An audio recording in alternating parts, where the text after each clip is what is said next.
Happy Thursday. Glad to see everybody's faces this evening. Today is March 5th. The time is 5:23, and we will call this meeting to order. Director Todd, can we have a roll call, please? You certainly may, Mr. Chair. Commissioner Bennett. Recording in progress. Present. All right. Commissioner Daniels. Present. Commissioner Esparza. Present. Commissioner Harrison. Present. Commissioner Russell. Commissioner Smith. Present. And Commissioner Udabi. Present. Mr. Chair, Commissioners, you have a quorum present. Thank you, Director Todd. Next, we have the amendments and the approval of the agenda. Director, do we have any amendments to the agenda? There are none. There are no amendments. I will entertain a motion to approve the agenda as Motion presented. to approve. Thank you, Commissioner Harrison. Do we have a second? Support. Thank you, Commissioner Daniels. All in support of approving the agenda as presented, indicate your support with a sign of aye. Aye. Aye. Aye. One more. Did we get you, Daniels? I did. Oh, okay. Thank you. All right. All in opposition, sign of nay. All right. There are no nays. The agenda has been approved as presented. Next, we have the meeting minutes of September 18, 2025. Looking for a motion to approve those meeting minutes. So moved, Mr. Chair. Thank you, Commissioner Daniels. Do we have a second? Support. Thank you, Commissioner Harrison. All in support of approving the September 18, 2025 meeting minutes indicate with a sign of aye. Aye. Aye. In opposition, sign of nay. There are no nays. The September 18, 2025 meeting minutes have been approved. Next, we do have a 5:15 public hearing. This is to consider the request of Junction McGraw LLC to amend Article 17, Section 50, 1747, District Map Number 45 of the 2019 Detroit City Code, Chapter 50, zoning to show a M2 restricted industrial zoning classification where R2 two-family residential and B4 general business zoning classifications are shown, and to also show a B4 general business district zoning classification where an R2 two-family residential zoning classification is shown. And Mr. Jeffrey, will you be helping us out with this item this evening? Yes, sir, Mr. Chair. All right, whenever you're ready. Good evening, Commissioners. Kimani Jeffrey of the City Planning Commission staff, and I'm joined by my colleagues and the development team. Good afternoon, Dolores Perez-Lara, CPC staff. Good afternoon, Kyle Morton, representing Latimer Ashley. Welcome. We're also Jean joined, Bellinger, Detroit Economic Growth Corp. Jose Lemus, Mayor's Office. Thank you. Thank you for coming. and as Tyler, if you can bring up the slides, if we can share them. As we bring up the slides, Mr. Chair, just want to give a brief overview of what you have before you. Right now, you have the. I just need Director Todd's option.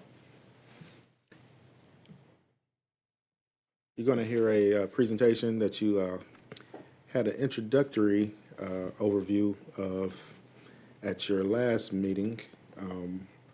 And so we're going to go deeper into the same presentation, the same development as it relates to the Junction McGraw area. And then we're also going to give some additional feedback as there's been a pretty comprehensive community engagement process, which we'll detail.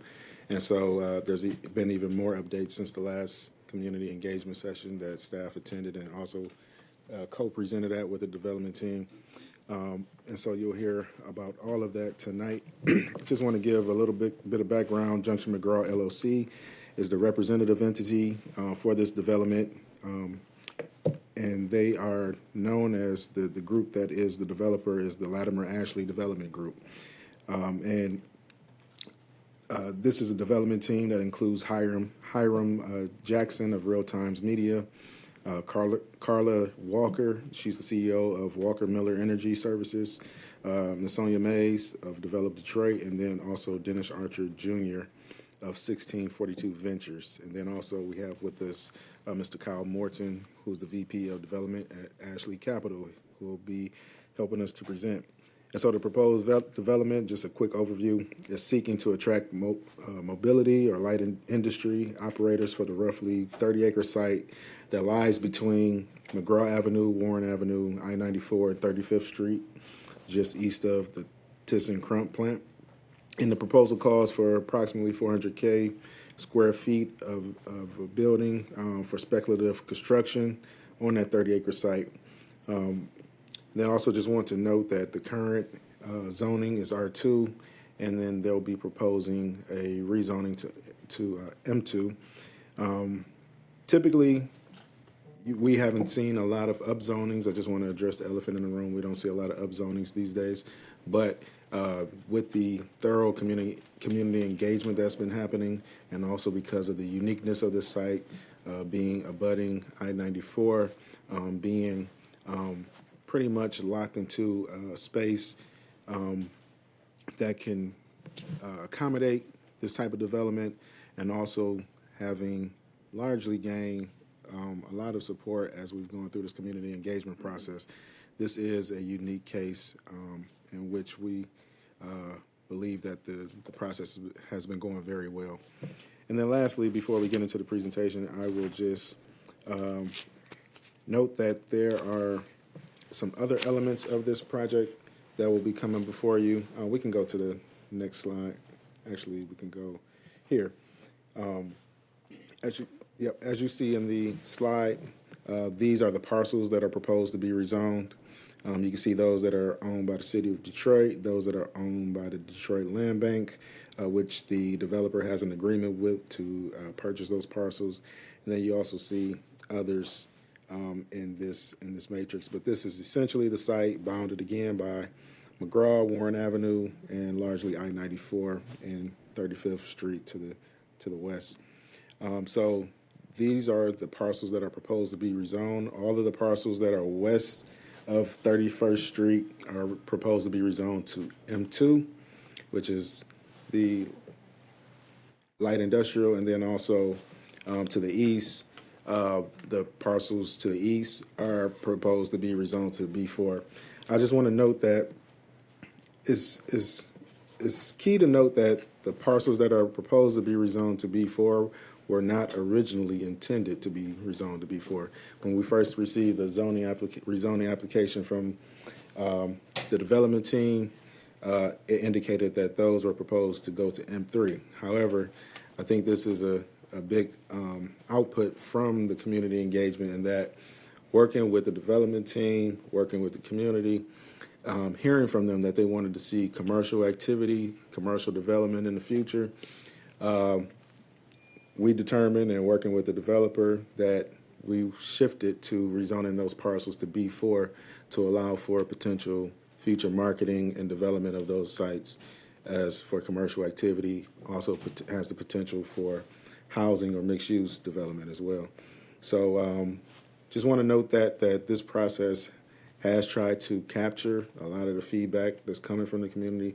We definitely commend the development team, as they have been very responsive, very quick on their feet to hear from the community and try their best to accommodate what they've been hearing from the community. So I just wanted to tee the presentation up with that. I will say, just from my personal experience, we don't often, or sometimes we don't see that type of quick response from developers, as sometimes it's, just being quite honest, it's like pulling teeth. But I do want to commend that this development team has been very quick to respond to what they've been hearing from the community. So with that being said, I don't know if my colleague, Ms. Bareilles, has any comments, or if not, we can go for it. Thank you, Mr. Jeffrey. I just want to add that in regards to community engagement, residents were at the forefront of with the project, where an immense amount of changes have happened with the site, even to what you originally saw with the initial presentation a couple weeks ago to what you will see now. Residents have truly shaped what this site is looking like present day, and the amenities that are going to be coming with this site. So I do want to echo Mr. Jeffrey's comments of commending the development team for being reflective of community wants, needs, and respecting the desires that they have, where it, I do feel like it does truly align with the Midwest Fireman Framework Plan that community truly hones in on and wants to see a, lively, thriving Midwest Fireman area. And I believe that the development team has done that very well. And I'll pass it off to Mr. Morton to continue his presentation. Great. I know a large portion of this commission has heard a very similar presentation to this, and I have a very similar set of slides. As Mr. Jeffrey mentioned, we had an additional community meeting as well as the feedback we received from this body as well as the public comment. So we'll try to walk through some of the changes. If I kind of speed past something too quickly, please let me know. But knowing it's the public hearing, I want to walk through some of it again, but maybe not in as much detail and in depth. As we discussed, Latimer Ashley Development Group is a joint venture between the Latimer Group and Ashley Capital. I really have 4 partners on this project. I'm representing the Ashley Capital side, and the 4 partners from the Latimer Group. Hiram Jackson was here a few minutes ago, but unfortunately had to leave. Carla Walker-Miller, Sonia Mays, and Dennis Archer Jr.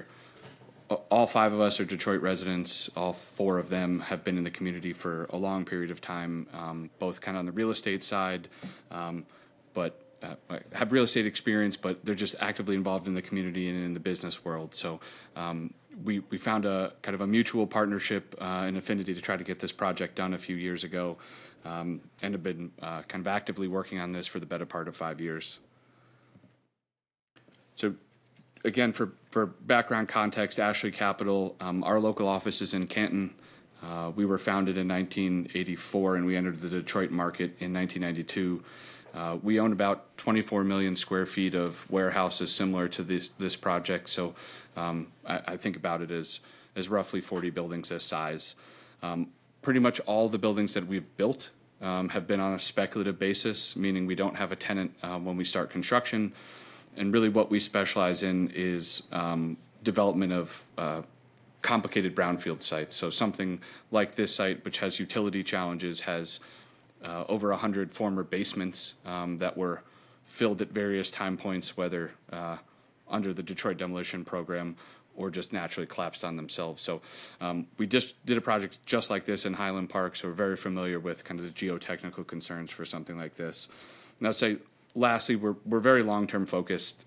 We own these buildings after we build them. We lease them out to a tenant, but from a community perspective, we manage the facilities, and we are actively a participant in the community.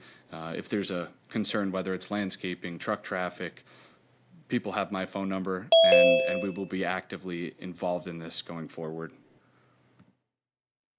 So I know Mr. Jeffrey touched on this, but quick summary again, 400,000 square foot building. We're requesting M2 zoning. Speculative construction, we're projecting about 400 jobs. You'll note that that number may be slightly lower than the 450 that was originally presented. The building's gotten about 20% smaller from when we originally signed a deal with the letter of intent. So just as the building gotten smaller, the job numbers have just adjusted slightly down. We project this number based off similar projects that have happened in the city, which we can touch on a later slide, but also the other buildings in our portfolio and kind of a tenant average. So the building has a 36-foot internal clear height, and as previously mentioned, we as the development team owns 15 parcels within the footprint. So it's about 5% of the overall land assembly.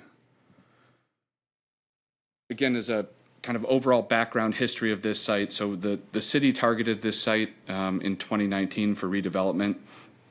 And then there was a kind of a previous iteration of the Latimer Ashley team that Hiram Jackson was really spearheading in 2021. That project ultimately did not move forward as one of our kind of principal partners passed away. In 2023, the city received some blight elimination grant funds from the state. And council approved that in February of 23.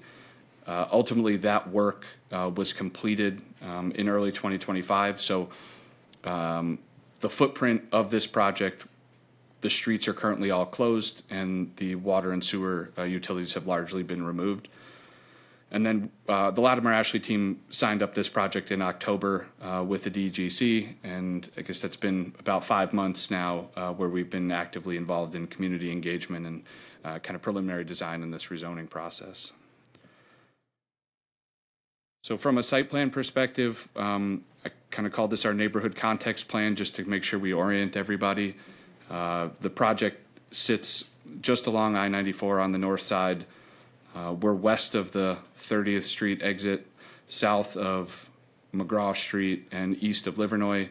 As Mr. Jeffrey mentioned, just east of the existing Thyssen Steel facility.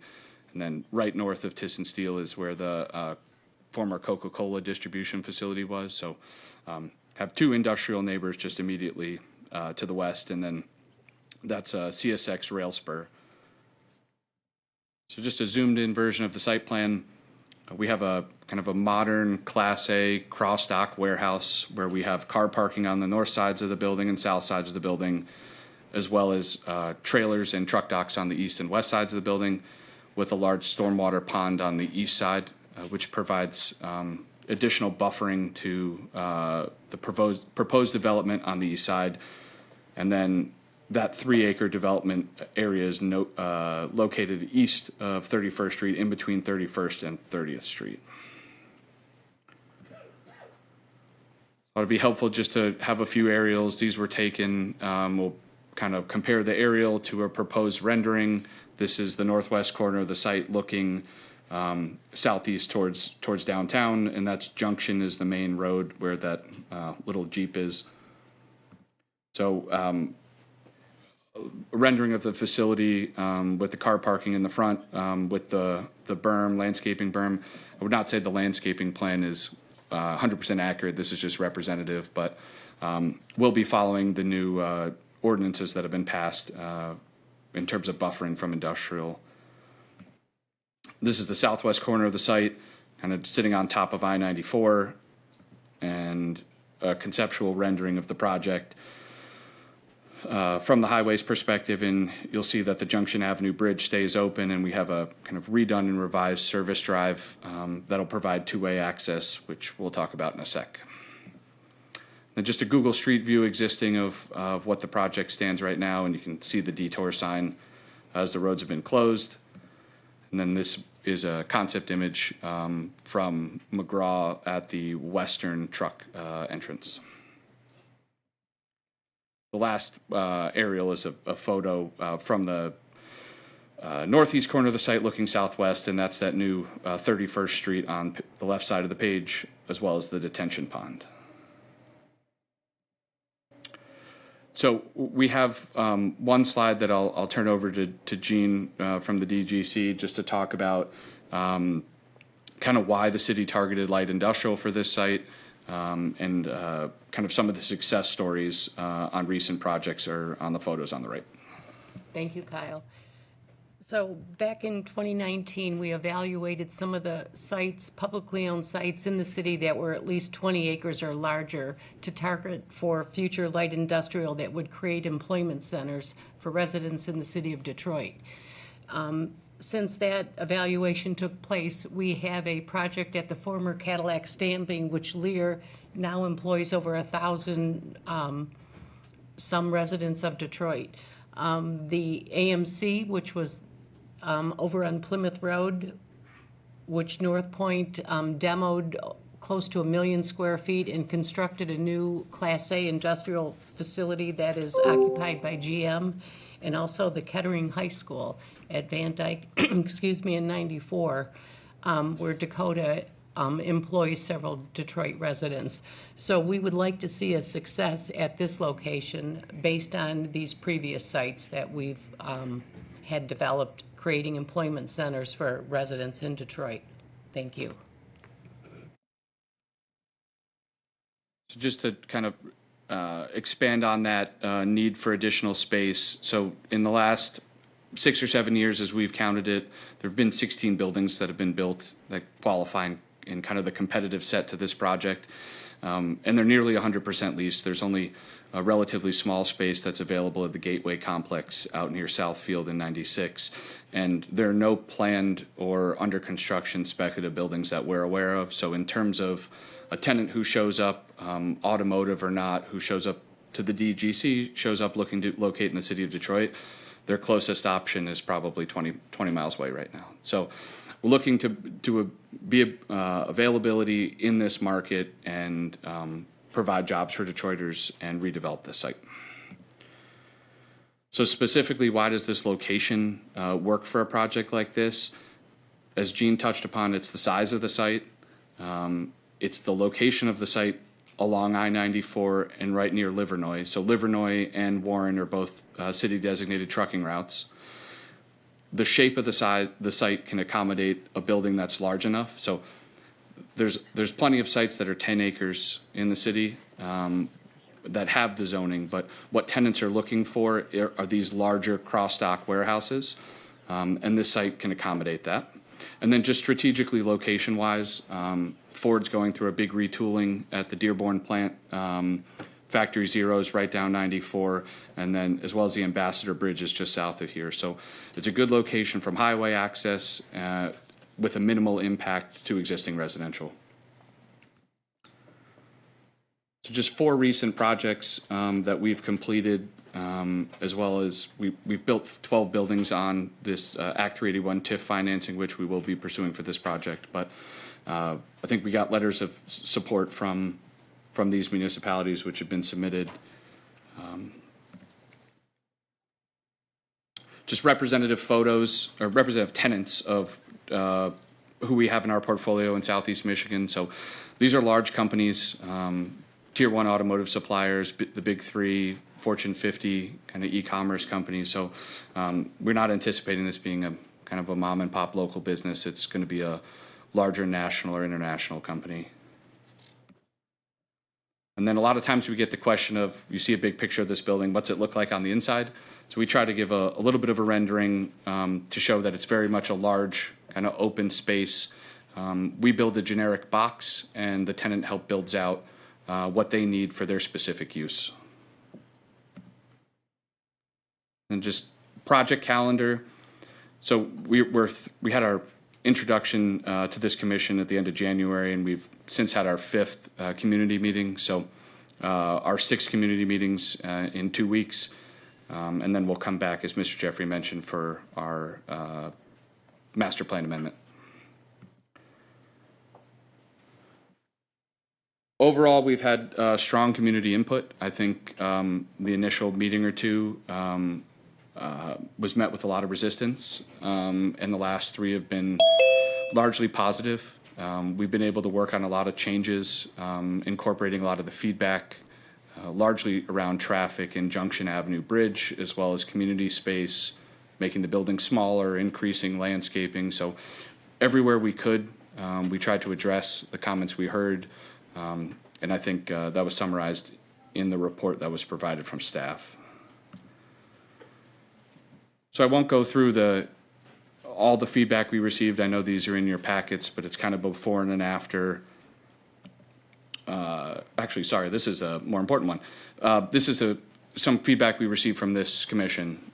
Just in general, I wanted to address, we were asked to look at green stormwater management. So we had our PPR meeting, pre-plan review meeting with the city yesterday. Just given the nature of the clays here, we really struggled to do any infiltration, and we're looking at exploring making this stormwater pond more of a park-like feature, and also looking at smaller green stormwater initiatives in the parking lots.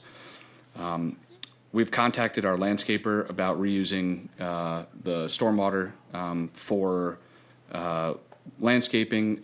We're running into some challenges just with the seasonality and kind of needing a second source of water. Pervious pavements were brought up. Unfortunately, just based off the weather and the intensity and the weight of the trucks, permeable pavements were not recommended, and they just don't have a lifespan. From an EV charging perspective, both cars and trucks, we've added EV charging spots to the site plan. as well as future truck charging spots, right? We're not going to install them up front, but we've made sure that should a tenant go with EV trucks in the future, that it's the site plan and the site can accommodate it. Bike racks were brought up. We've added bike racks and patios to both the north and the south side of the site plan. Kind of hard to see in scale, but they're there. I've got a few questions about sustainability last time, and so our projects qualify for LEED certification, and we're typically on an urban project in the LEED Silver certification category. We don't end up actually moving forward with the certification process because it's several $100,000. It's very onerous, and frankly, we don't get much benefit from it. The tenants appreciate the features that from lighting, water use that we put in the project, and we have an architect kind of give us the scoring, but we don't apply for it. There are instances where we have because the tenants required it, but it's not something we intend to do here on a speculative basis. And then there was a question about hiring Detroiters, kind of more specific to construction. The project manager and construction manager we use has done projects at the State Fairgrounds. They did the Lux Wall project in Southwest Detroit. So they understand how to leverage the CREO team and post this publicly to make sure we're attracting as much local labor as we can. So we have a summary of a bunch of the community engagement. It's in the packets. We walked through it last time. I will kind of go to the before and after. I think is more important than walking through these individually. So how did the community feedback really change this site plan? It's the 3-acre green space on the east side of the site that was previously mentioned. We purchased a building that's on Warren Avenue that we're going to use for our construction office, and we're going to donate that back to the community so the community will have a community space. I know that was very important from the original feedback. We have reopened the connection from the Junction Avenue Bridge to Warren Avenue. That's highlighted in the red path. That's something we're working with DPW on the design right now. We've added a walkway on the west side of the site plan that's a pedestrian connection that'll run all the way from McGraw to the Junction Avenue Bridge. And then the footprint of the building has been decreased and the vegetative buffers have been increased. So these were kind of 5 pretty big changes to the plan that required a lot of back and forth with the community. But I think we ended up in a spot from a landscaping, a building intensity, and neighborhood connectivity with that Junction Avenue bridge being reopened that everybody was satisfied. Again, just a change of the before and after for traffic patterns. Schools were very important in this, and emergency life safety. So though Junction will be closed north-south, we have a new route we're working on with the city and DPW, which is just slightly longer but gets to a signalized intersection at Warren. Just a slightly different version of the same drawing. One of the big focuses was on truck routing. That's always a big question we get, especially being warehouse developers. So our focus from when we started talking to the city about this project was making sure that we're, one, following the city's trucking route. The Southwest ordinance hadn't been passed at that point, but our truck traffic and our traffic studies are predicated on our tenant using McGraw Street, which is a truck route, as well as Livernois and the I-94 interchange. So a lot of the focus was making sure we didn't have trucks going down the residential streets, which there's 4 between Warren and McGraw just north of the project, and absolutely no trucks going south, which is mostly a densely residential neighborhood with schools. Pedestrian access we talked about quickly with that new pedestrian path on the west side of the building. And here's a view of that walkway in our rendering. So we use these slides more for our community meetings, just kind of, here's the complaint we heard, here's the feedback we heard, and here's how we followed up. So a lot of this is additional sidewalks, revised site plans with additional setbacks, as well as more berming. just a helpful before and after that was not one of the items we discussed, but we've added more car parking and set the building back further from the street. So just from the north, the building feels less intense and less right on top of you when you're on McGraw. So this is just the same rendering we saw before, but just the additional setback. I think this is the comparison between, what the neighboring buildings are, which are kind of right on top of the right-of-way, opposed to a building that's set back from the berm, the right-of-way. We're almost 200 feet further back than the neighboring building is, to give a sense of how that will compare to the Thyssen Steel facility. So workforce strategy, I think we've been actively working with the city as well as the DGC, making sure we, both from a construction standpoint and permanent employment, that we're offering jobs to Detroiters and Detroiters first. So whether that's using the CREO team of Detroit at Work, those are both items we're coordinating with our construction management team. And then we also received a fair amount of public input just regarding a lot of recent ICE training and ICE coordination, and making sure we handle that with our contractor, but also with the tenant. And that's something we're working on and will continue to work on. So the last piece of this is kind of the community amenities and honoring the Kronk Gym. So we heard a lot about grocery and recreational opportunities. Was the first thing. We show up with a warehouse and they say they want to park. And so we tried to find a middle ground, making the project smaller, opening up additional space, which is that B4 rezoning request.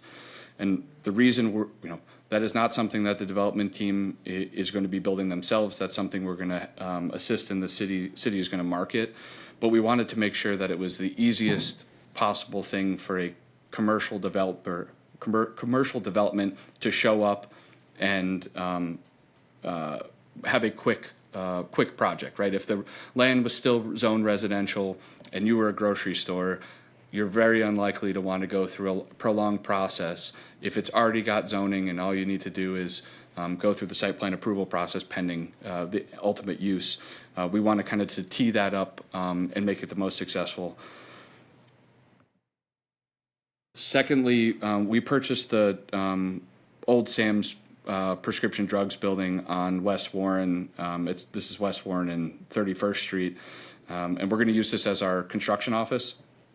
Following construction, we've committed to donating it to a community organization. So we're going to work with the city. We're working with the councilwoman's office as well, and the DGC to make sure we have an application process that's fair to everybody, and find the best steward for this building. So we've purchased it. We've already put in a little bit of renovations to stabilize the building, and then we're going to renovate it enough to use it as an office. So, and then make sure we're putting an organization in the space so they best can succeed. Lastly, we've heard a lot about kind of how is this project kind of serving as a catalyst. We talked about two items, which is this B4 zone site and the community space, but we have the city's working on two other projects, both immediately north on Junction facing Warren. Both are, I would say, mixed use. One more commercial, one more mixed use, but both of those are moving forward, and we've talked extensively about in the community meetings on these. We had a representative from HRD at the 5th community meeting, and we're able to talk through a lot of that, and I think there was a lot of enthusiasm for additional development from the community.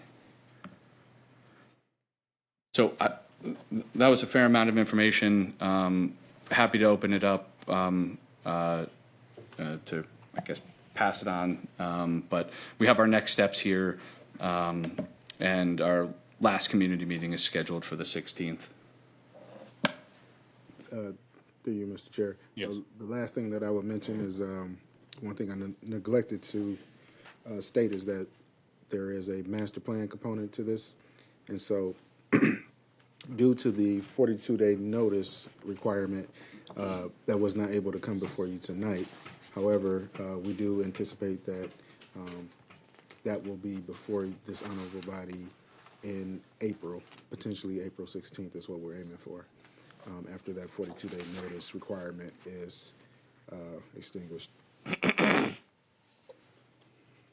And that is, I see where here's the master plan amendment is required for light industrial and commercial. Okay, Correct. gotcha. All right, so we can look to see that. Now, does that have to be completed before this rezoning is done, or can they kind of just operate on separate tracks, but we just want to make sure both get done? Through the chair, technically, it's not a requirement that it even be facilitated. However, we want to make this as clean as possible, so we have initiated that master plan change instead of waiting until later, since this is such a big project. So this can proceed, and that could follow subsequently. And if this honorable body were to take action, we would be able to more than likely make those two actions tie bar once it gets to the council level, because there's a little bit of time in between that this will have to go to the law department for this ordinance to be approved, whereas the master plan doesn't have that. It's just a simple resolution, so it could pass through council a lot quicker. So we expect that they could meet up and be considered by council at the same time if you were to move this forward. Okay. And the scope of that amendment, is it strictly going to be the boundaries of these parcels, or are you kind of looking at adjacent parcels as well? It would just simply be the scope of the parcels that you have in front of you that are consistent with the rezoning boundaries. And just note that the portion that's proposed for B4 would not be proposed for light industrial in the master plan, but I believe proposed for special commercial, I believe is the designation we have. And that is in the report where you can see that proposed future general land use designation for the master plan. Thank you. And then my last question before I pass it over to my fellow commissioners is the area that you're proposing to rezone to B4, in your concept plan, it looks like you're at least putting concrete down and paving it and using it for parking. Am I reading that area right? Through the chair, no, it's, let me pull up the site plan from before.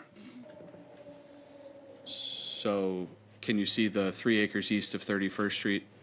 It just stays open green space. That space. Correct. Sorry, it's a little hard. Oh, okay. Scale of it's a little hard to go back and forth between them, but I got it now. I was mixed up. Okay. basically the project originally extended all the way to 30th Street. We had parking in a detention pond that went all the way that way. We've kind of shifted everything a full block over and kind of created that additional space. So the original building was almost 500,000 feet. So Gotcha. kind of jammed it all in on a slightly smaller space. Okay. All right.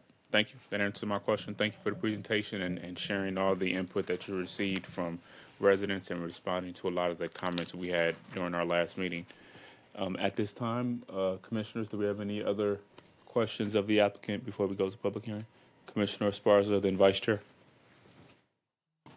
Thank you, Chairman. To the development team, sorry I wasn't here for the earlier presentation.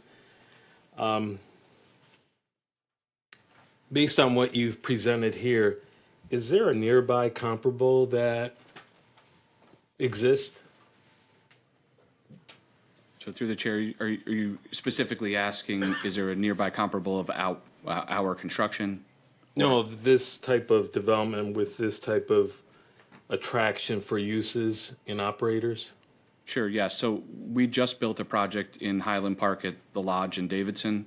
So I would say that's a very similar facility in terms of quality. I think this site has a little bit better ability for us to landscape and buffer a lot better.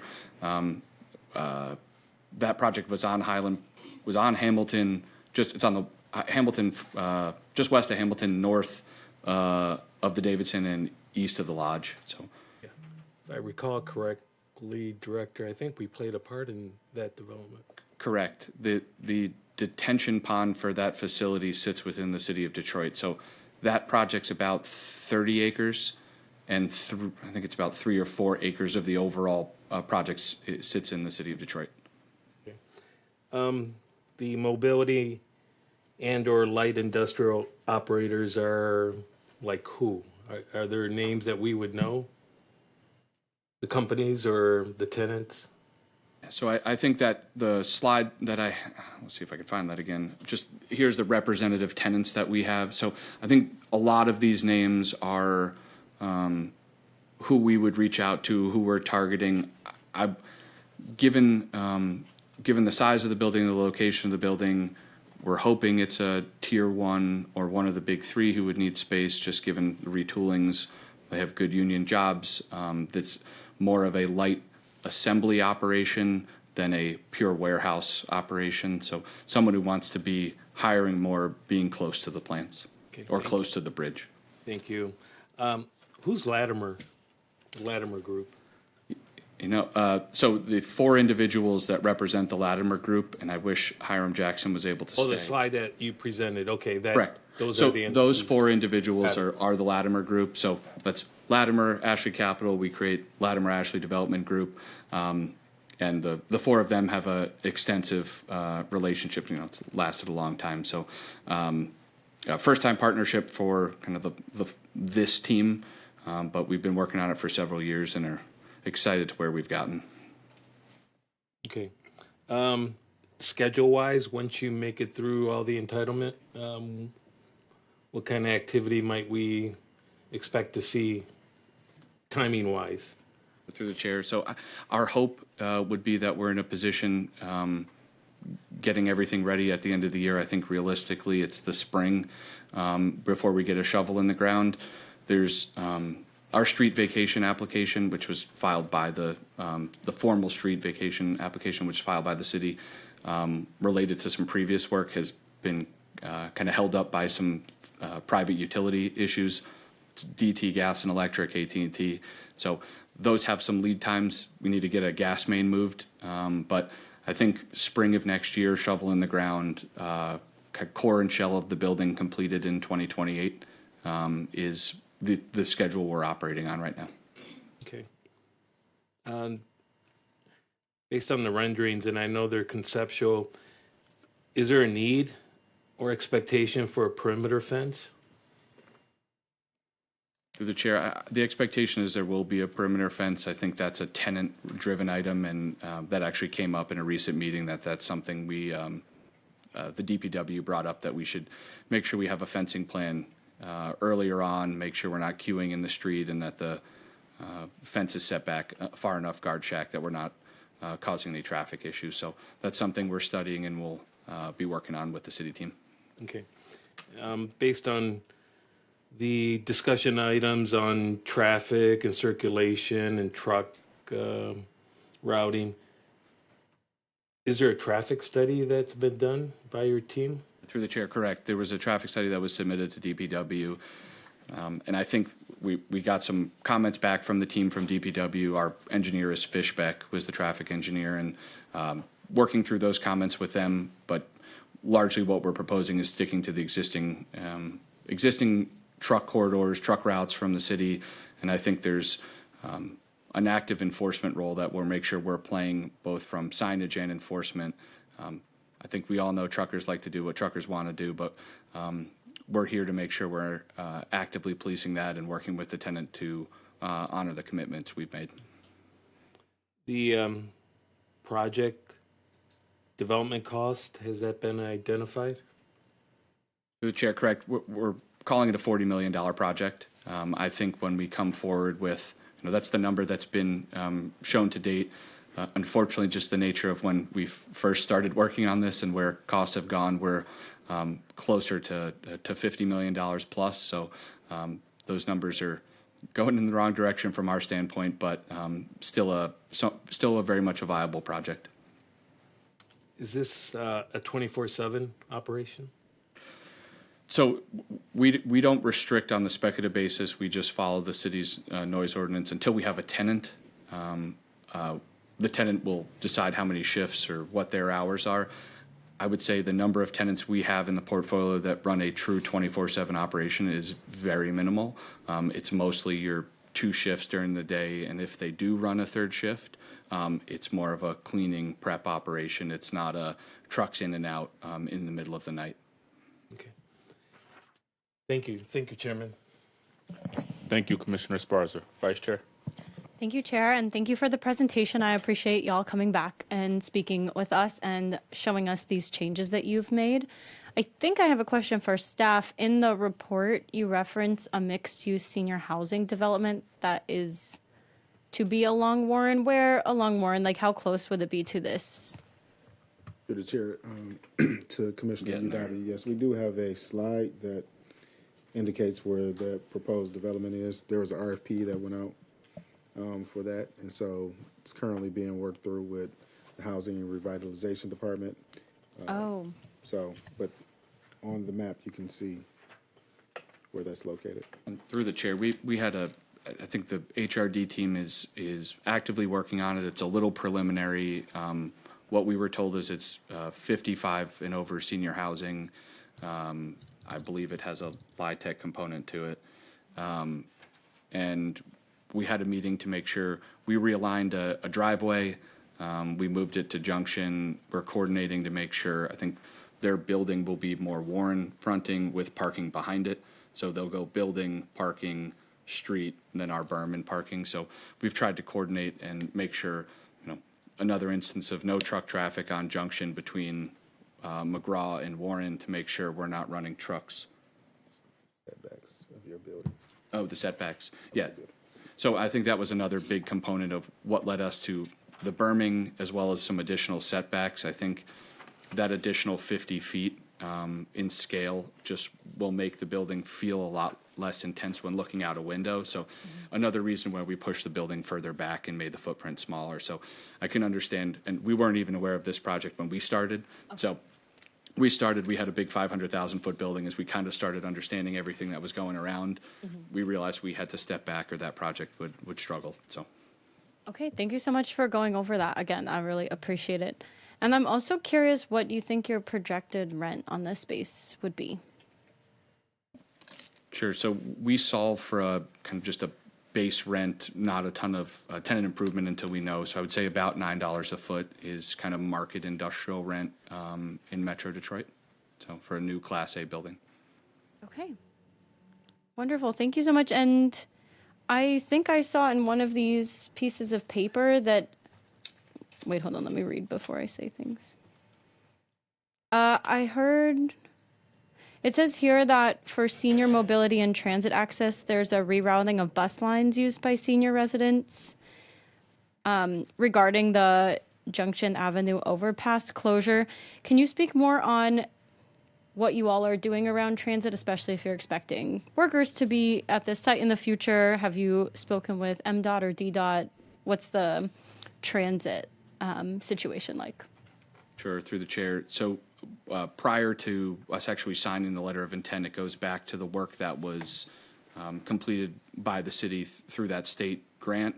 The DDOT route, the Claremont bus route, used to run down Junction.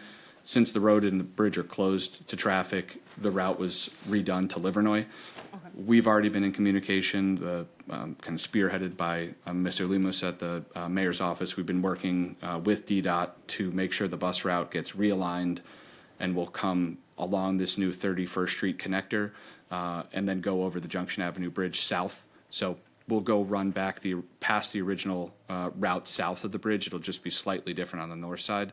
And we're coordinating shelters and the route for the buses to make sure that works for the future tenant. Okay, excellent. Thank you so much. I really appreciate it. Thanks, Chair. Thank you, Vice Chair. Commissioner Russell. Thank you, Chair. This is for staff, and maybe I missed it earlier. There's a park in that area, Atkinson Park. What happened to that? You want to speak? Through the chair, I'd defer to the DEGC or the mayor's office, but I believe that has already been deemed. Through the chair, the Atkinson Playfield was decommissioned, I believe, back in 2019. And then on the west side of the development, there is a pedestrian pathway Yes. from McGraw to the freeway? That is correct, to the bridge, to the overpass. And that was a request, and through the chair, that was a request from the community that be added. Right, not from Junction, but just west of Junction. What, on 35th Street? 30, yeah, I believe that is 35th. Yeah, 35th Street. And yes, so that's right going to on go on the western edge of the old Atkinson Park. there. That is correct. And it goes down to, It connects to the overpass, to the bridge. okay, so it goes down to, can you go west when you walk that way? Don't believe, sorry, are you talking about along the service drive? Yeah. Or, no, there's a dead end right there that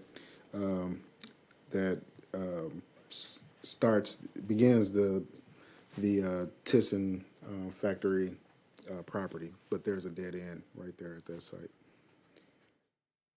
So down, So you can't go west, but you would be able to potentially go east on the service drive. I don't know that you would want to, but well, you got to go east to go back to Junction, right? well, for pedestrian. Yeah. But that's more so meant for, With vehicular oh, you're traffic. talking about the vehicular, I'm Yeah. sorry. Okay, the vehicular, and then they go down. But the intent of that was to connect to the bridge because a lot of the community said that there are children that traverse back and forth to school, and even since the street was originally shut down and the bridge closed, that's been an issue. So they take Junction to the right school. So that pathway was incorporated in order to accommodate that, and that was not originally in the plan, but that was adopted as a part of the community engagement. So Through the chair, hopefully this map helps a little bit. I think the general feedback we were receiving is that the car travel distance didn't change much. You just had to kind of go around the building. There's several residents and homes to the northwest of the project that said, you're rerouting us by half a mile. That's a meaningful change to a walk. There's 3 schools south of 94. So now you have the ability to walk. Instead of being able to walk right down the middle of the site, you can walk just 1 or 2 blocks. It's 2 blocks east or 2 blocks west down either side. So tried to make sure we maintained, a lot of the focus was on cars and trucks. We forgot about the pedestrians on the west side. So that was addressed. And I'm just curious how that, because that goes from, that's a long ways, what that gonna look like. That So walk. through the chair, And it borders the industrial site to the west. I'd say through the chair that was a big focus on the PPR call yesterday we had to make sure this is an experience that someone wants to actually walk down. So from a landscaping perspective and a setback perspective, this rendering is a kind of a very preliminary attempt of it, but we've got a berm as well as a landscaping buffer, and then we have an area for the sidewalk. So we actually have more than the required setback because there's too much going on in a small space, and we were trying not to make it a narrow pathway between 2 big fences. So wanted to make sure it was landscaped and it was approachable, that people actually wanted to use it. So I would say definitely heard that loud and clear from the PPR meeting, and it's going to be a focus to make sure we achieve something someone wants to walk down. And so landscaping is gonna take place on your side of the property and the west side of the property? Through the chair, there is existing landscaping that was part of the Thyssen project that's at their fence line. And then you would see us, so if you went from the west to east, you'd have their landscaping, fencing, we'd have a sidewalk. Then we would have a green space with landscaping on the east side and then the berm as well. So I don't think I have a presentation, I don't think in this presentation we have a cross-section, but we kind of have a detailed civil drawing that we submitted to the city. It might have been part of the packet that you received. Okay, so I'm just seeing a fence, and then 35th was from McGraw South. It's not. It was abandoned already, right? Correct. Well, the road's closed. It's not fully abandoned from a city perspective. Atkinson Park goes over there. What Correct. the 35th used to be. Right? Correct. Okay, and I'm just curious what that is long, narrow walk, what kind of amenities you're going to put in to make that, and you've already said it, make it feel safe, and that's a pleasant walk for the kids. Okay, thank you. Thank you, Chair. Thank you, Commissioner Russell. Commissioner Daniels. Thank you, Mr. Chair. Great presentation as before. Couple of questions relative to the vendors or contractors. Have you started discussing or talking to local contractors, Detroit-based, to assist you in building this structure? So through the chair, not yet. I think we wanted to make sure we actually had a viable project before we fully push forward on that. So I mentioned we partner with Oliver Hatcher Construction. They're out of Novi. They're a construction management firm. They don't have any labor, but they just recently were the construction manager for the Luxwall project on Fort Street that Bedrock just completed.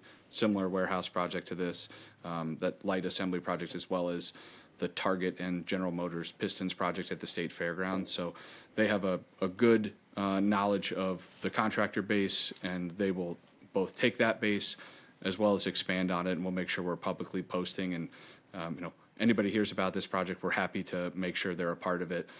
For us, local outreach is a big component to these projects. We just built a building in Flint for the first time, and it's kind of a different market from a labor perspective, and we spend a lot of time trying to ingrain ourselves with the local companies there as well. So it's a focus for us to make sure we have local labor and do our best to achieve that. Okay.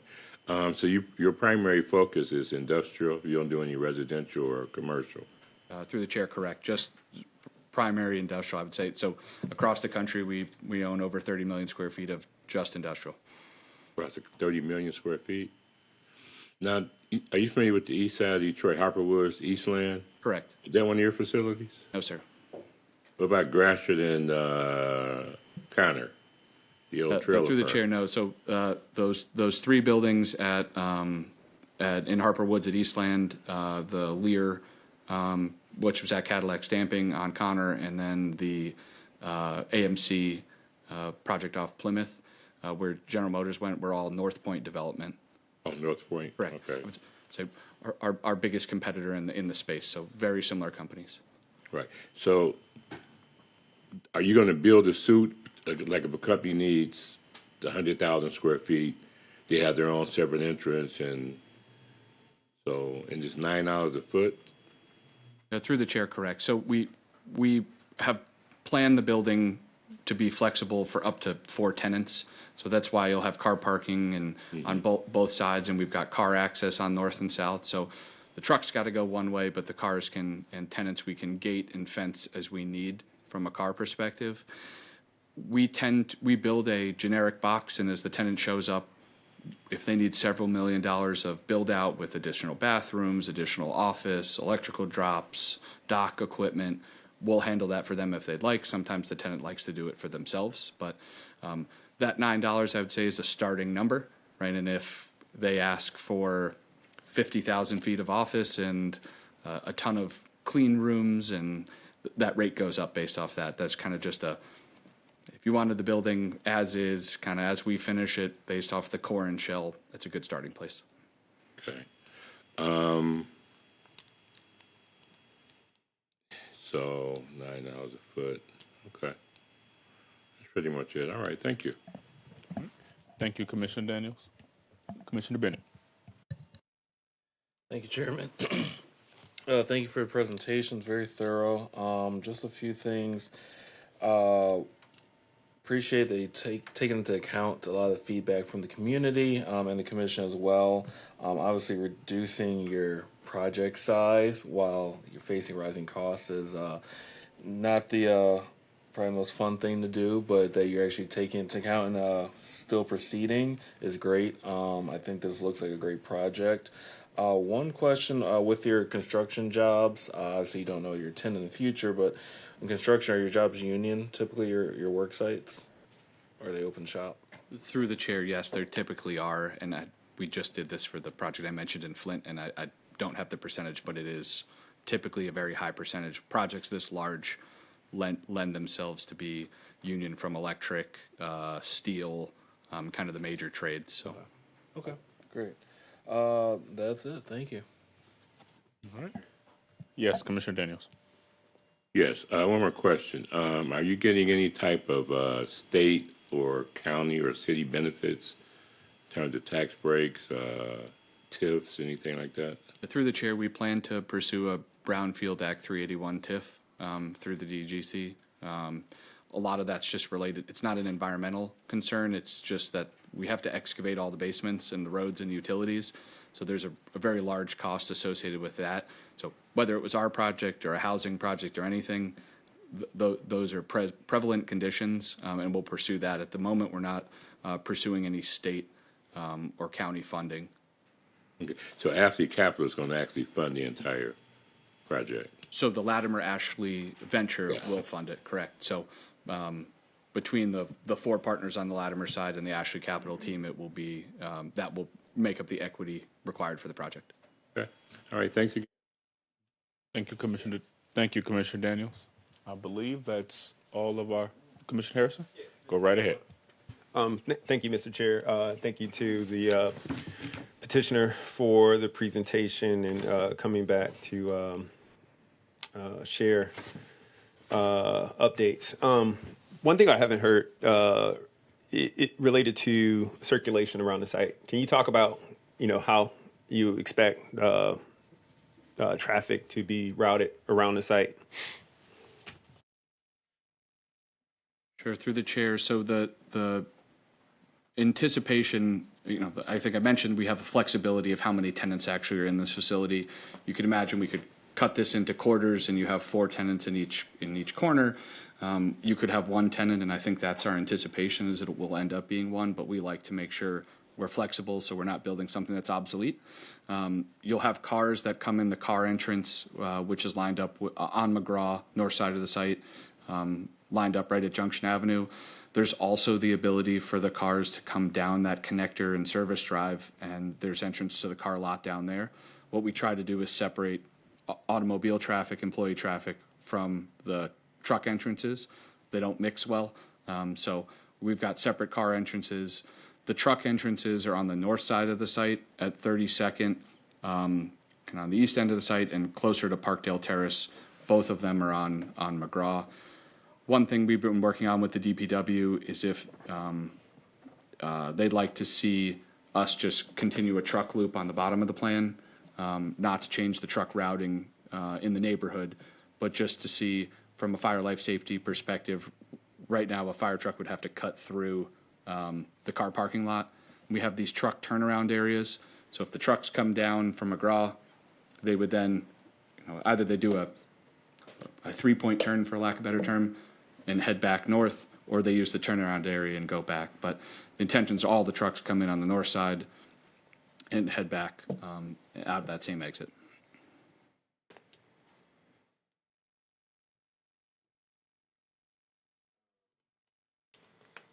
Thank you. Okay. Thank you, Commissioner Harris. All right. If there are no further comments from commissioners, then we will proceed forward. This is a public hearing. So in our typical public hearing fashion, it is the opportunity for residents and individuals participating in the meeting to weigh in, ask questions, and provide comment on this particular item. As we typically do, if you want to participate in public comment, in the public hearing, you can express your desire to do so by getting staff a yellow comment card. You'll fill the card out, and then they'll get the card to the front, and that's how we will acknowledge you.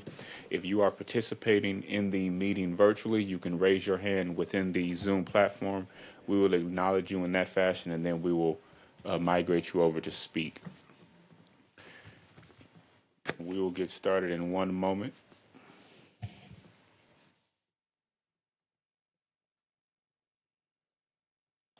Hi, Ms. DeBoer. How you doing?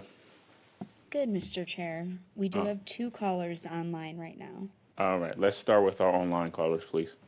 Okay, our first caller is, oh, I apologize, we did have one more raise their hand. Okay. No problem. Our first caller is Ethelyn Carroll. They should be able to speak now. Hello. Welcome. Hi, good evening. Ethelyn Carroll here, President of the United Block Club Council. Our block club represents the area from Livernois to West Grand Boulevard and the site of the spec site all the way down to Timer, which is way past the 300 impact area because the impact area is just is narrow and short for us. When they cut off Junction, they effectively cut off our area and then the southwest area over the bridge. But Latimer actually has been working with us. They did remove that infrastructure through a state grant on Junction. That's why they got the pedestrian the pedestrian walkway, but we still want to meet with them, fine tune this a little bit more. We aren't there yet for you guys to approve any rezoning with them. We're getting there, and they have been cooperative, and we just need a little bit more information, some clarity about environmental issues, the rerouting we had to rerouting the trucks, the emergency trucks, the bus routes. That was a big, huge issue for us, which they did address. And the commercial buildings and the 3 acres.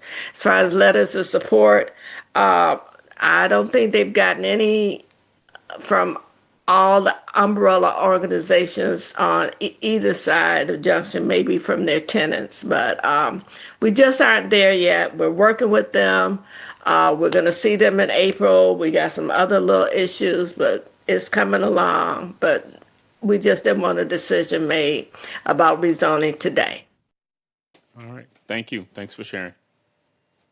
Mr. Chair, our second caller is Keith Jennings, and they should be able to unmute now. Hello. Welcome.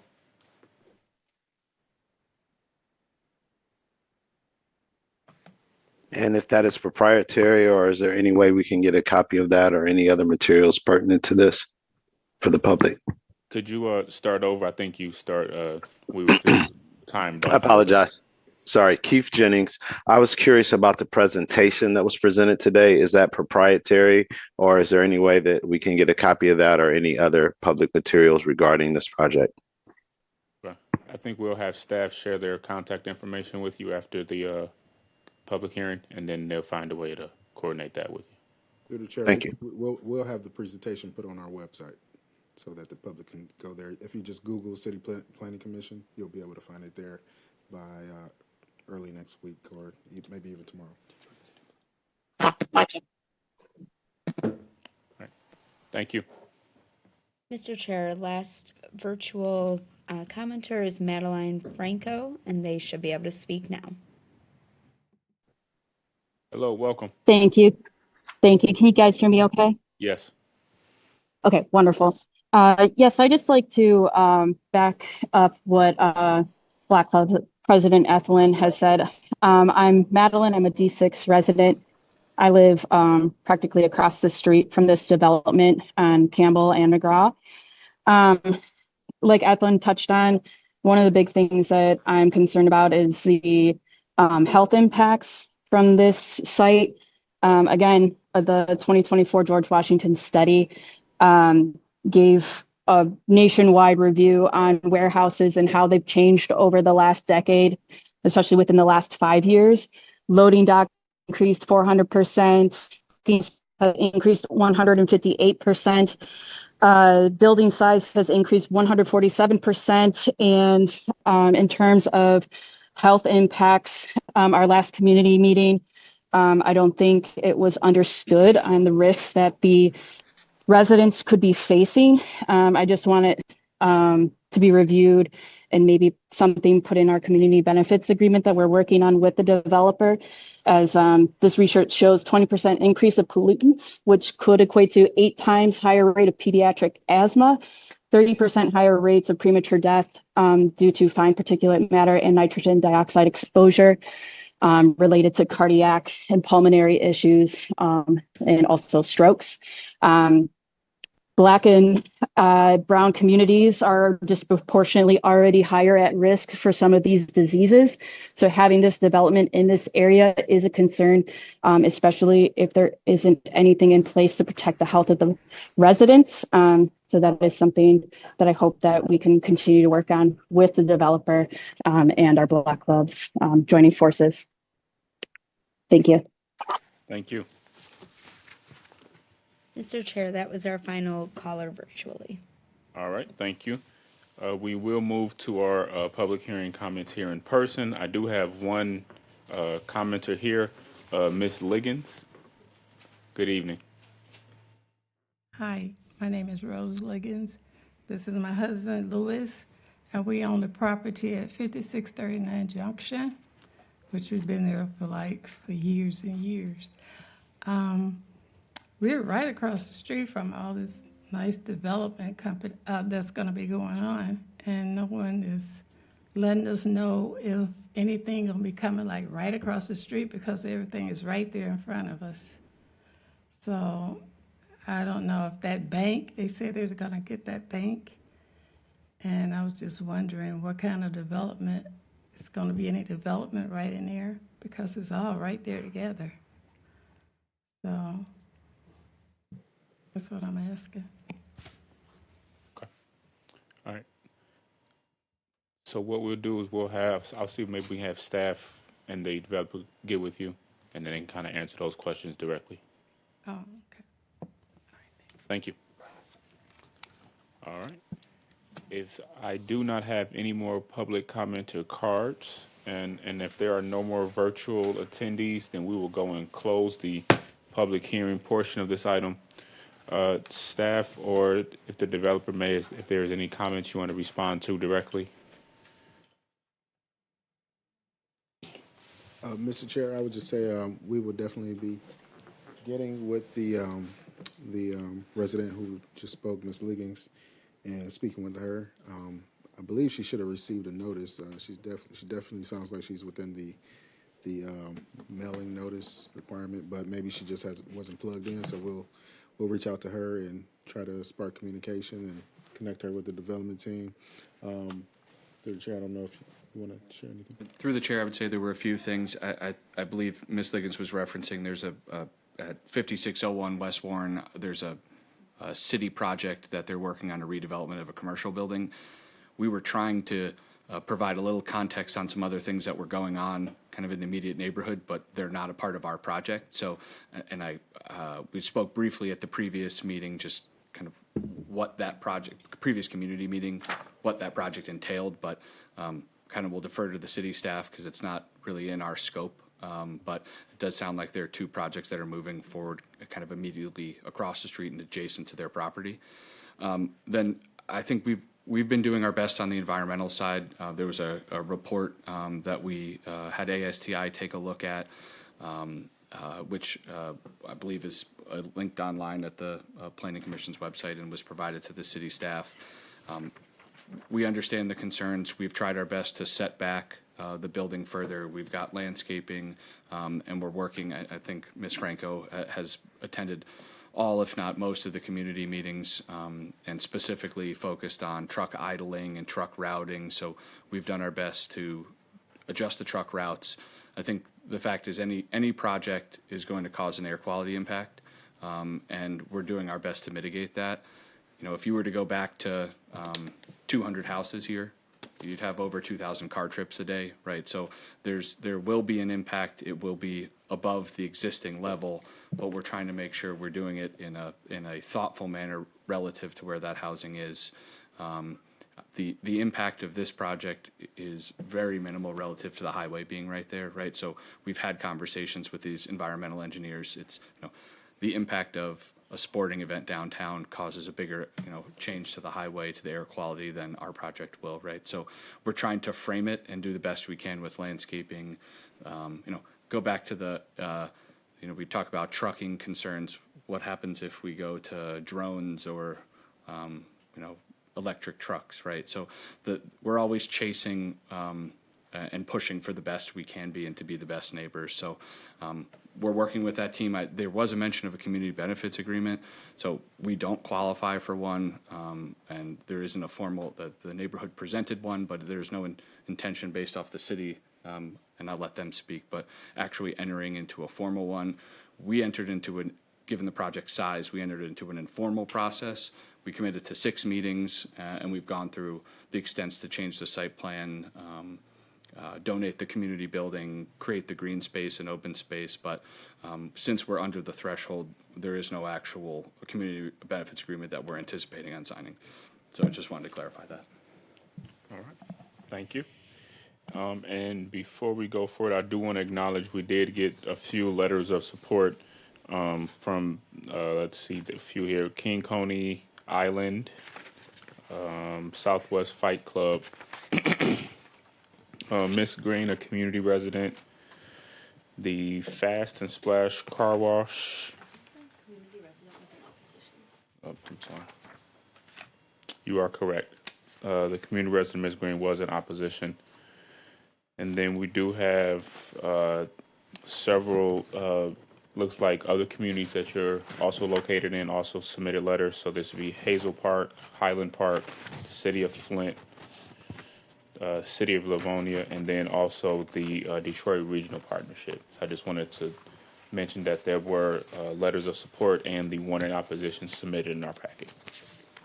Through the chair, I believe there's 2 letters of opposition you should have, but I think all other letters are support.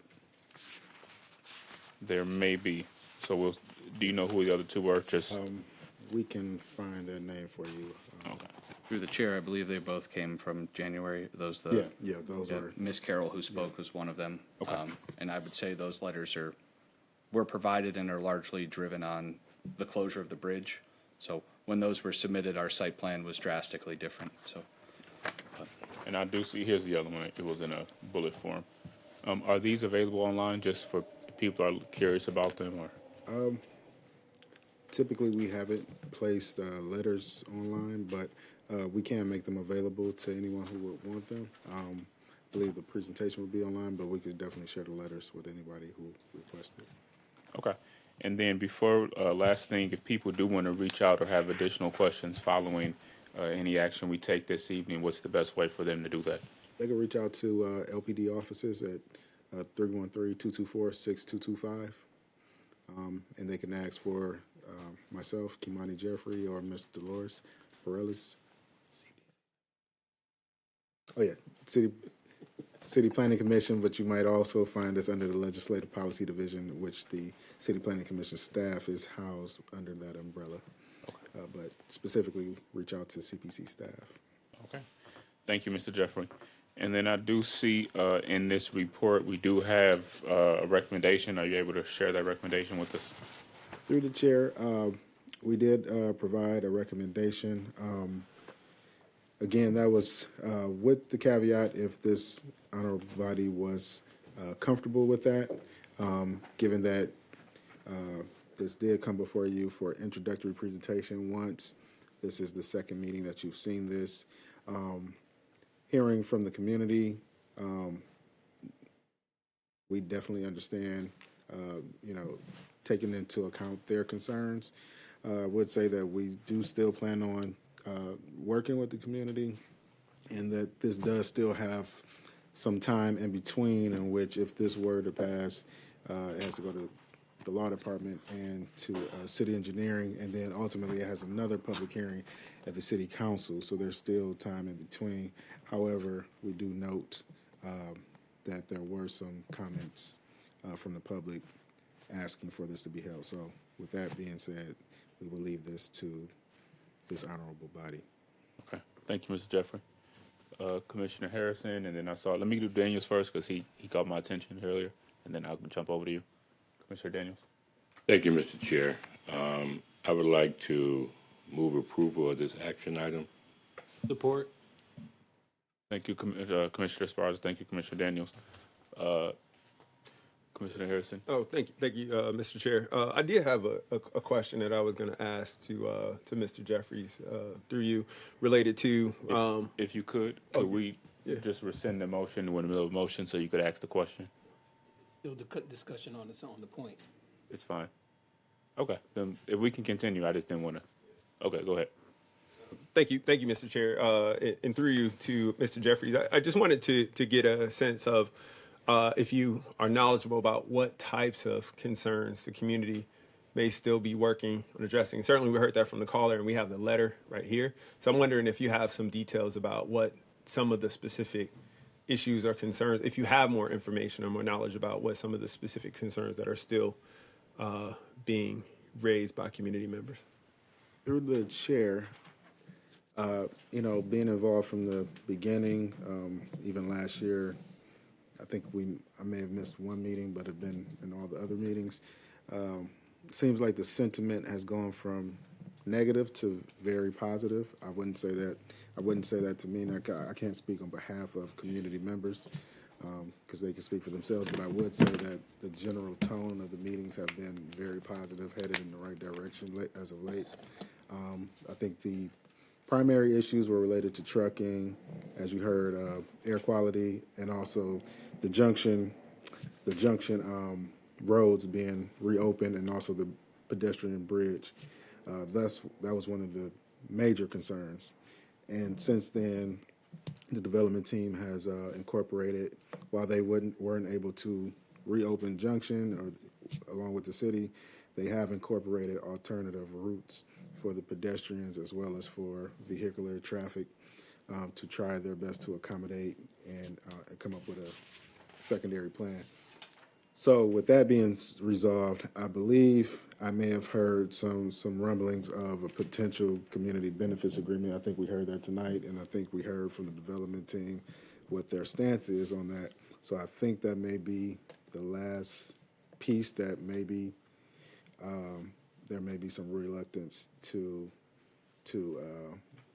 maybe from the community to move forward based upon that. I can't say for sure, but I think that might be it because I believe there was at least some general consensus on most of the other items, specifically the junction issue. Truck patterns have been largely seemingly agreed to, and there seemed to be some consensus on that. So that might possibly be the remaining issue that there might be some concern about.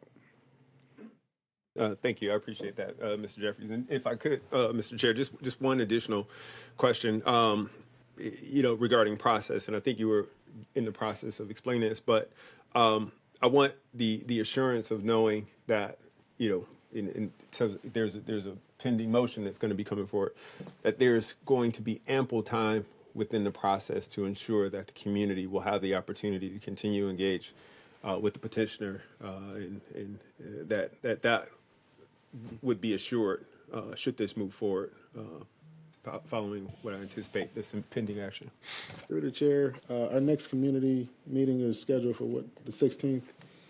So that's 2 weeks, and there's at least a minimum of a month and a half to 2 months between now and when this could be taken up by the city council. That's generally speaking, that's about the time frame before it can, definitely before it gets to a public hearing. Okay. It could hit their agenda maybe within 3 to 4 weeks, but at least a month and a half to 2 months before it could be scheduled for a public hearing. So there's at least that time. So we already have a meeting scheduled. I think there's plenty of time where additional conversation can be had even beyond that meeting. Thank you. Thank you, Mr. Chair. All right. Thank you, Commissioner Harrison. We do have a motion and a second. I guess we can go ahead and let's do a roll call, Director Todd, if you could, please. Certainly, Mr. Chair. This is a motion in support of staff's recommendation. Commissioner Bennett, Support. Commissioner Daniels, Support. Commissioner Esparza, Support. Commissioner Harrison, Support. Commissioner Russell, Support. Commissioner Smith, Support. and Commissioner Udabi. Support.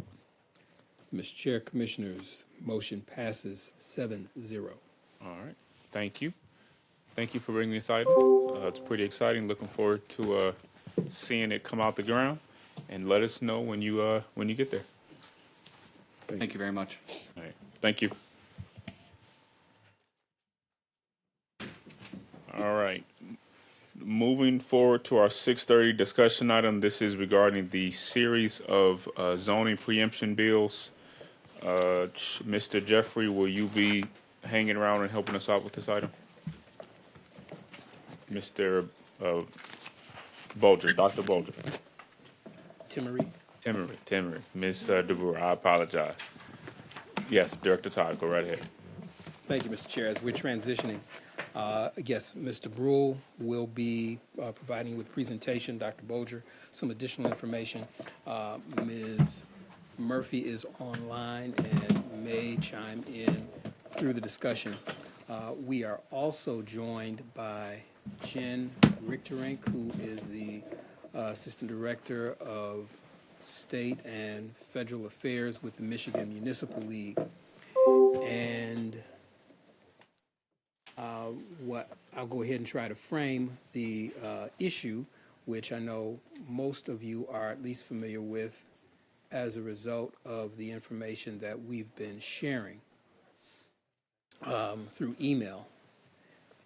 But as a matter of fact, I believe I'm accurate to say at your last meeting 2 weeks ago, it was that week wherein 4 bills were introduced in the State House of Representatives, primarily with the notion of assisting with the development of housing, affordable housing in particular, but trying to make it easier and faster to achieve development of housing in the state, and including certain zoning preemptions, which Mr. Brule will go over. And that was then followed within a week or so by an additional 5 House bills providing more information in this effort. In the meantime, going back a week ago last Thursday, the Michigan Municipal League, Southeast Michigan Council of Governments, and the Michigan Association of Townships banded together and held a press conference in order to discuss and present their opposition to this bill. That effort has been joined to date by roughly 1,500 elected officials representing 6.2 million residents across the state. Ms. Richterink may even have more particular and updated numbers on that. We will see. Member Benson, Councilmember Benson, being a member of SIMCOG, was alerted to this issue even as we were being alerted, and both he and Councilmember Renata Miller attended that press conference. I joined them as well, and we have continued to try to follow this issue. As I said, it's kind of been a bit of a moving target in a sense. I don't mean to say that with any negativity. It's just fast moving and expanding. So we've been trying to get our best understanding of these bills, who out there, and the positions that relative stakeholders have on this issue. And as of yesterday, 2 more bills were introduced, which we will hopefully be able to present some information on today. Mr. Brule has waded in on those as well. And those 2 bills are presenting an alternative approach to the other 2. Again, our primary concern here, and the concern of all those who have joined in opposition, is that local control is an issue. One-size fits all solution is not appropriate for the many communities, the very distinct communities across the state of Michigan. So We're trying to get our arms wrapped around this. Again, Mr. Benson has already requested the development of a resolution formally opposing this coming from the city council, but we wanted to make sure that your honorable body was up to speed, had an understanding of it beyond the supplemental information that we provided, and allow you to get up to speed and weigh in on the matter as well. So with that, I will turn it over to Mr. Brule. Let me see if Ms. Richterink has joined us. She's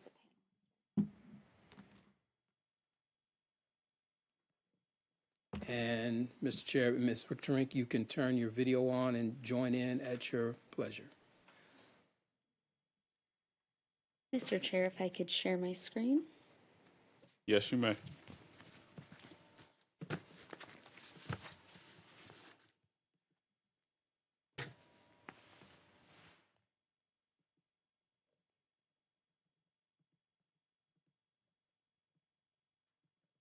Okay, well, thankfully, Director Todd gave a great introduction. I am doing just a very brief overview of these bills, giving a summary of them, as well as looking at how some of them specifically would create changes to the Detroit zoning code as we know it.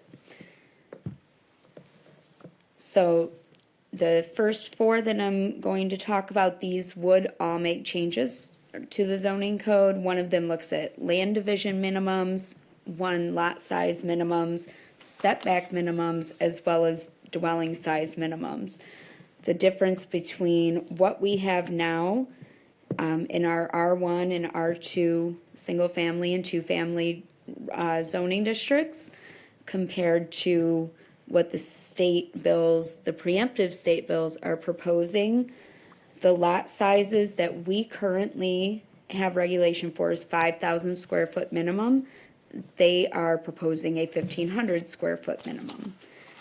The setbacks for a front setback is 20 feet in our zoning code. It is being proposed for 15 feet for a front setback for R1 and R2.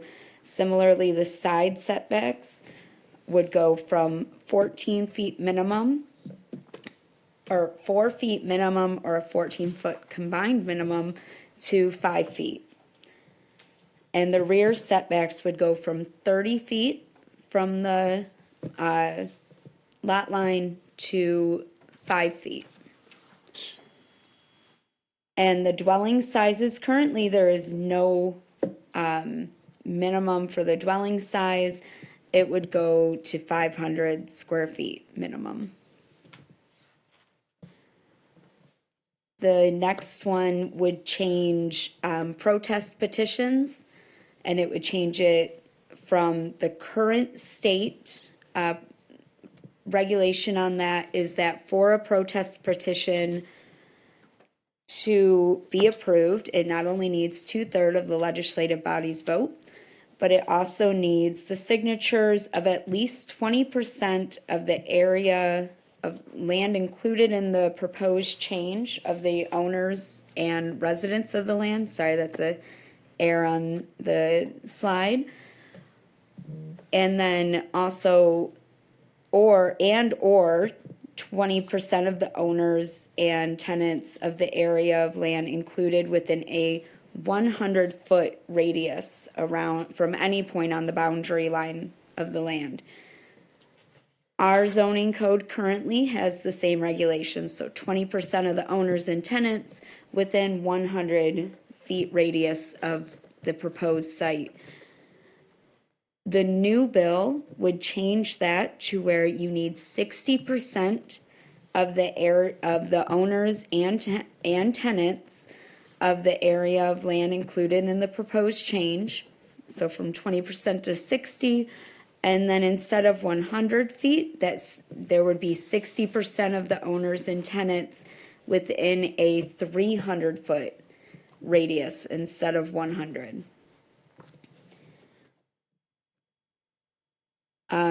The next ones had to do with parking minimums and mobile homes is one bill, and then also mobile homes and ADUs. The mobile home aspect of this was the same in Bill House Bill 5585. So I did include that one here, but then the ADUs are on a separate slide. So the parking minimums for multifamily residential, currently our general requirement is 1.25 parking spaces per unit. The requirement is different if it's within a half a mile of a high-frequency transit corridor where it's only 0.75 per unit. The state proposal would make it so that zoning ordinance must not require more than one parking space, including the guest parking per dwelling unit for a multifamily residential use. Mobile home parks, currently in Detroit, mobile home parks are allowed conditionally in our R5 medium density residential district or in a plan development with the approval of the legislative body. Those are the only two districts those can be in currently. With the state proposed bill, a zoning ordinance must not exclude mobile homes from residential zones. So that would effectively make them allowed in any residential zone as opposed to just the medium density that we currently allow them. And they must not be excluded for any reason such as aesthetic or, including any aesthetic or material restrictions that aren't necessary for safety or are primarily intended to exclude them. Similarly with duplexes and parking requirements, in addition to the multifamily parking requirements we just saw, our current zoning code has it 1.5 spaces per dwelling unit. And again, the proposed bill for this one is saying that it must not require more than one parking space, including the guest parking per unit. Additionally, a duplex here is defined the same way that we define the two-family residential buildings. And it is also saying that a duplex would be permitted in any district in which a single-family residence is permitted, and that the duplex is subject to the same permitting procedures as a single-family residence. Again, looking at the accessory dwelling units, currently in Detroit, we don't allow for accessory dwelling units. I know it's kind of a gray area, other than in the Brush Park form-based code. So with this proposal, it would mean that accessory dwelling units would no longer be subject to discretionary approval or public hearing if the following conditions are met. So if the ADU is not larger than either 800 square feet or 75% of the gross square footage of the incidental dwelling, the ADU and primary dwelling are set back at least 5 feet from the rear and side property lines. The ADU is in a district where a residential use is permitted, and the ADU is constructed in one of the following ways: within the current dwelling, attached to or sharing a wall with the current dwelling, or a separate structure on a parcel with the dwelling. Further regulations regarding ADUs, that in any zoning district with a maximum dwelling unit density, these must be excluded from the calculation of the dwelling unit density. So they would not count towards those units. An ADU is not subject to a parking space requirement. ADUs would not be subject to design, aesthetic, height, or placement requirements that are more restrictive than those applied to the primary dwelling. ADUs cannot be restricted to owner occupancy requirements, and ADUs cannot be restricted from or required to have a basement. The next one is regarding site plan reviews. The biggest change for the city of Detroit, and I know Dr. Bolger knows a little bit more about the site plan reviews than I do, but the biggest change would be that we currently don't have a clock on the time that it has to be approved from the time the application was submitted. With this bill, there would be a 60-day clock on any site plan reviews from the time the application is submitted. And finally, there has been alternative bills introduced. As Director Todd mentioned, these are supported by the Michigan Municipal League, SEMCOG, and many elected officials across the state. These ones focus on addressing the state's housing shortage, as the other ones did, but by enabling the creation and creating over 10,000 new or rehabilitated homes. But by doing so, by streamlining approvals and allowing more varied house types, they're saying specifically duplexes, and it's also working with the local governments as opposed to having state mandates that are going to control these. Focus on cutting the red tape. So it aims to address local government regulations such as minimum square footage requirements, which can sometimes be as much as 3,000 to 4,000 square feet, and excessive parking minimums. The partnership over preemption, which I'll go into a little bit further in a moment, emphasizes working with local communities to update zoning rather than relying solely on the state mandates. And affordability and density, encouraging construction of smaller, more affordable homes and increasing density in areas with existing infrastructure. So SEMCOG put out the Michigan Home Program it's partnership over preemption. It includes an investment of $160 million annually for 5 years to stimulate housing investment through 4 targeted programs. This includes the Michigan Home Readiness, which is $1 million annually, and this includes the Housing Readiness Incentive Grants for updating zoning regulations in support of housing needs, and creation of a matchmaking platform to identify housing opportunities between state municipalities and developers. The Michigan Home Fund, which would be $50 million in years 1 and 2 of this 5-year program. Revolving loan fund that addresses finance gaps for building or rehabbing qualified residential property. And this one can be used in conjunction with the Michigan Home Grant, which would be given $95 million in years 1 and 2 and $145 million in years 3 through 5. And that's focused on building and rehabilitation funds for qualified residential properties. Again, those two can be used in conjunction with each other.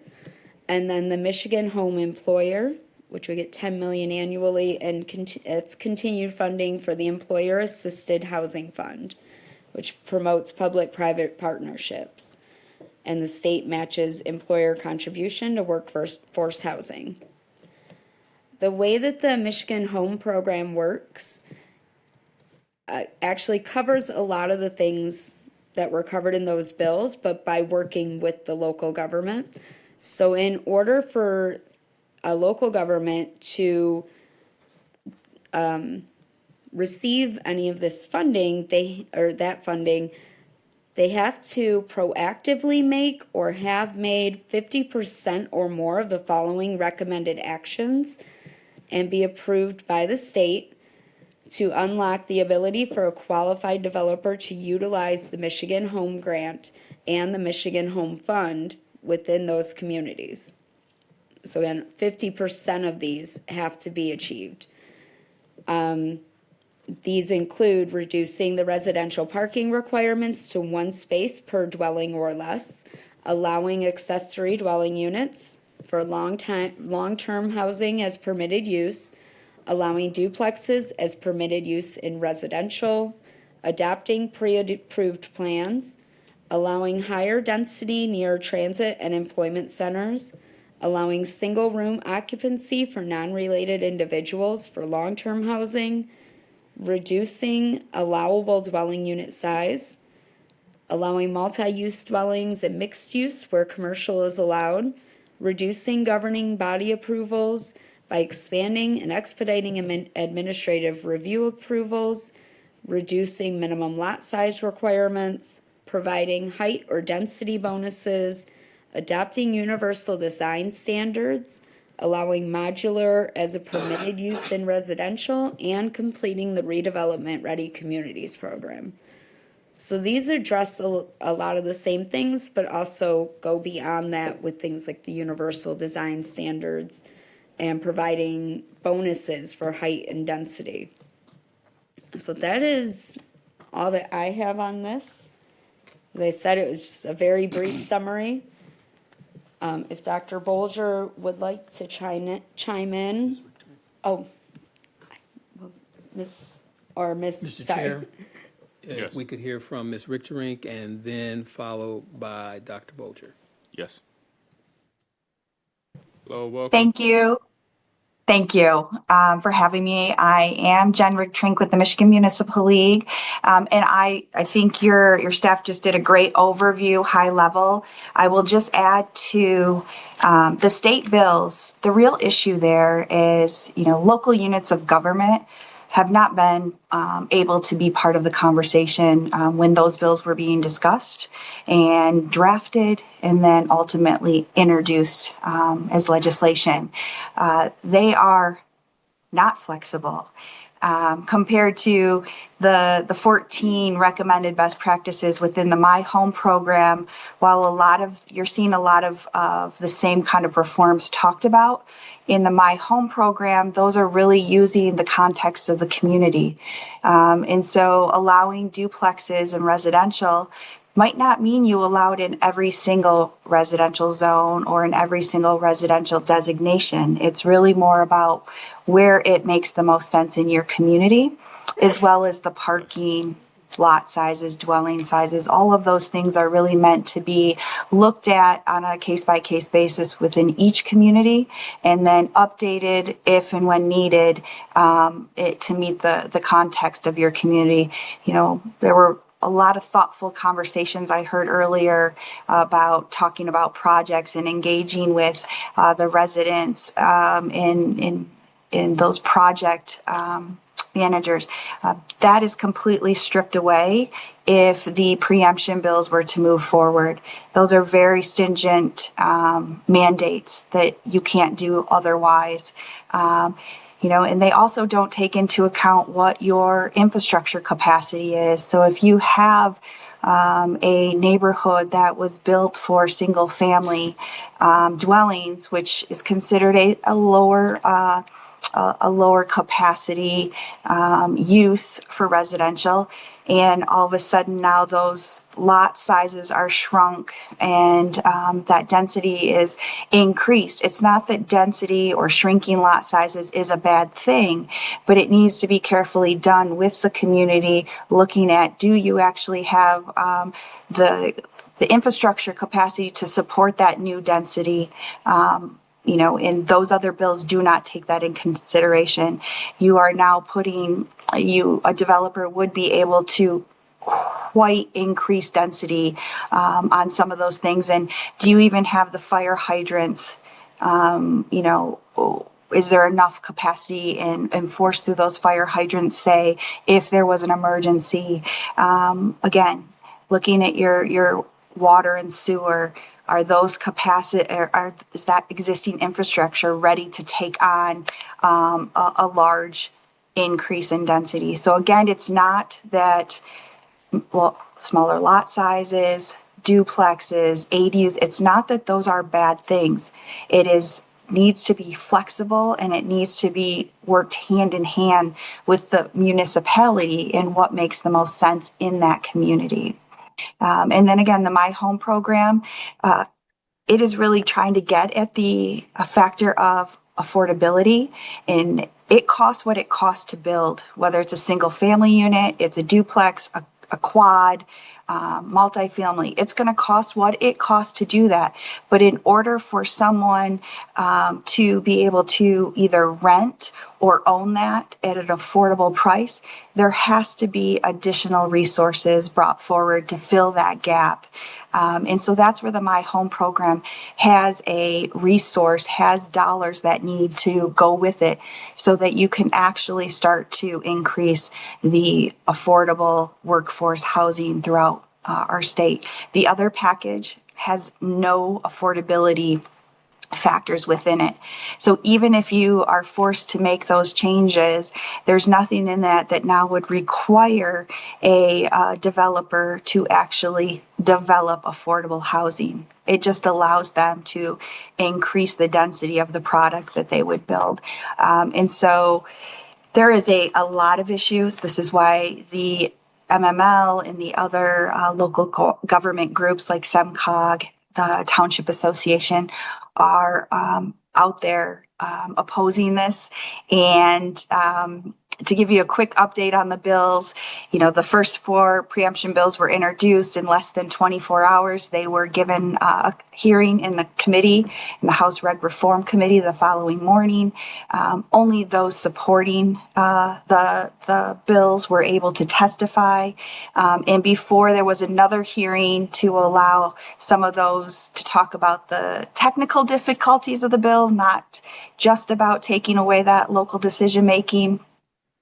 Those bills were re-referred to the House Government Operations Committee. The additional 5 preemption bills that were introduced this week also are in the House Governmental Operations Committee, as well as the My Home bills just introduced this week were sent there. So all of these bills are now sitting in the House GovOps Committee. We are hearing that there will be a hearing on the preemption bills. When? We aren't quite sure. It could be next Thursday. It could be the following Thursday because that committee meets on Thursdays at 9 a.m. And they met today and it was not on the agenda. So this is quickly moving, quickly evolving, and we very much appreciate the city's engagement. The letter of opposition that was mentioned, I just checked the number. We're at over 1,800 local officials who have signed on in opposition of those bills, the preemption bills.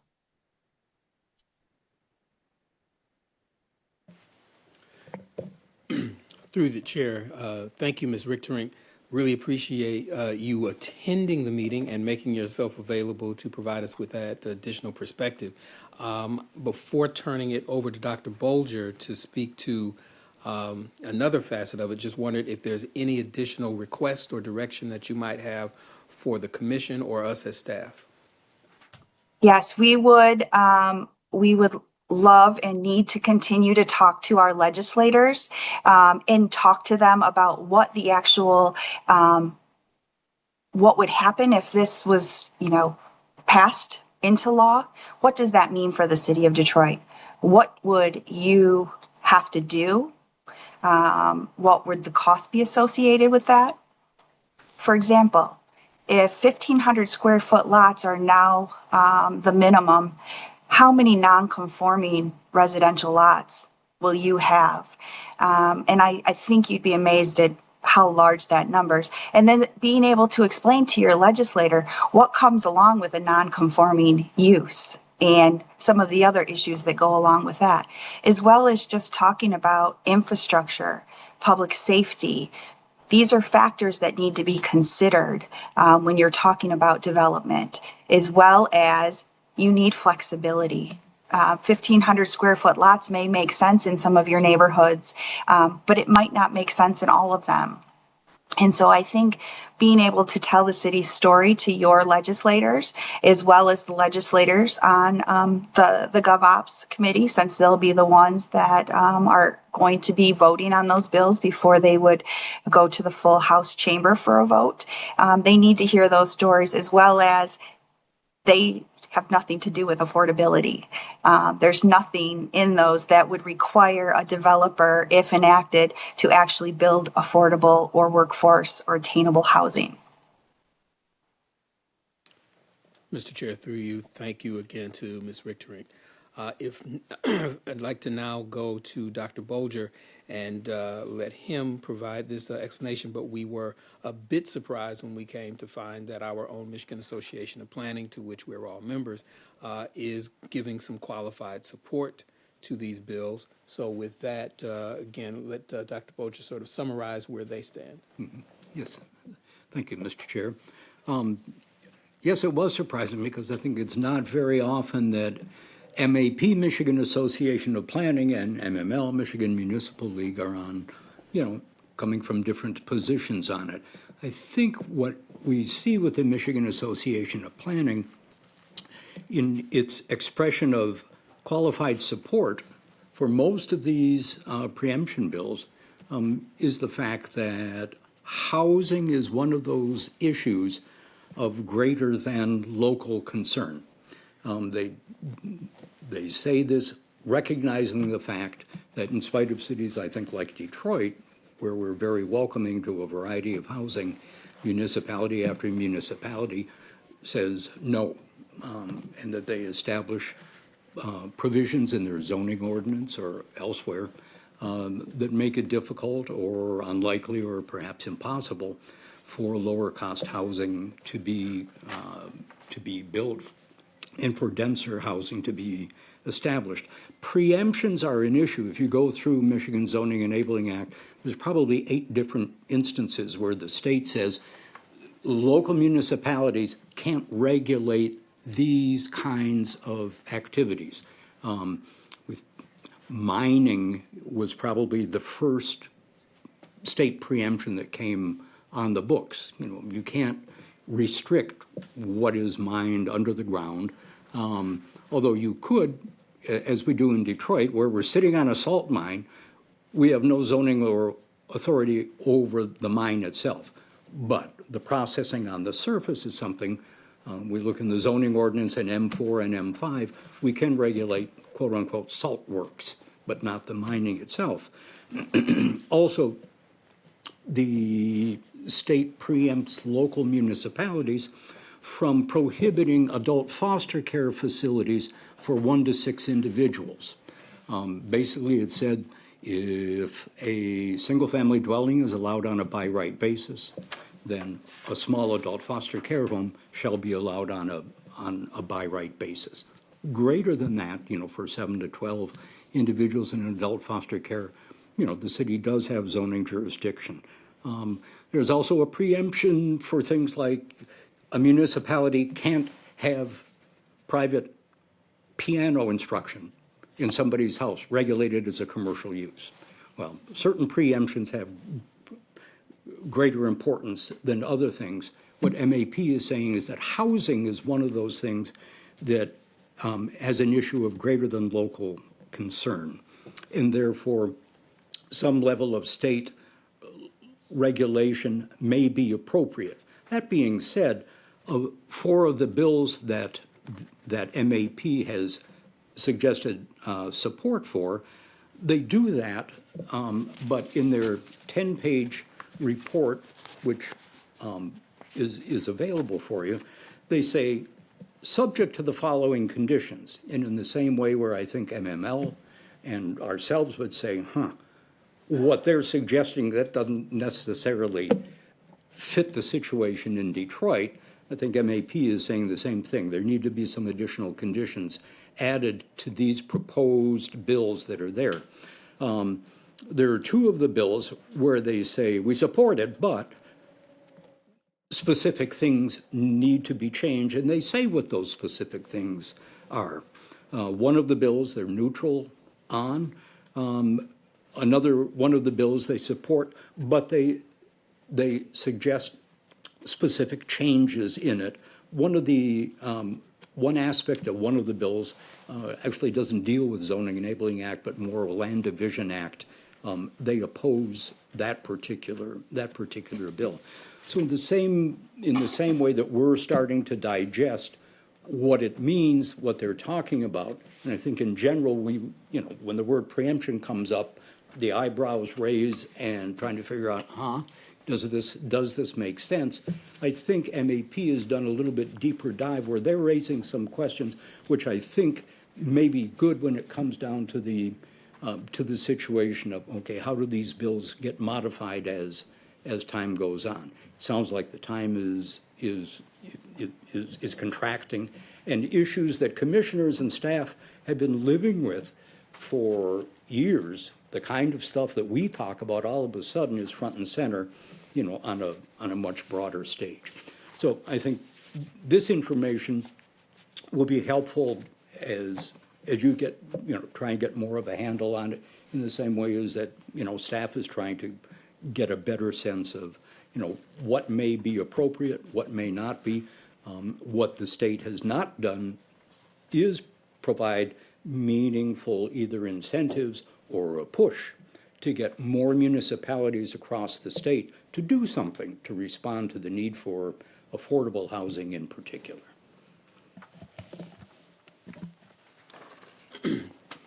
Again, through the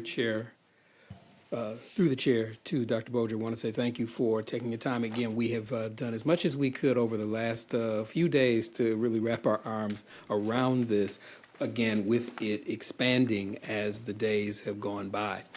So, Commissioners, in light of everything that is happening, particularly given the charge being led by Councilmember Benson at the council level, we as staff would be seeking your authority to represent you on these issues, most certainly, of course, here within city government before council, with any official position or direction that you give, but also, as indicated, before the state legislature.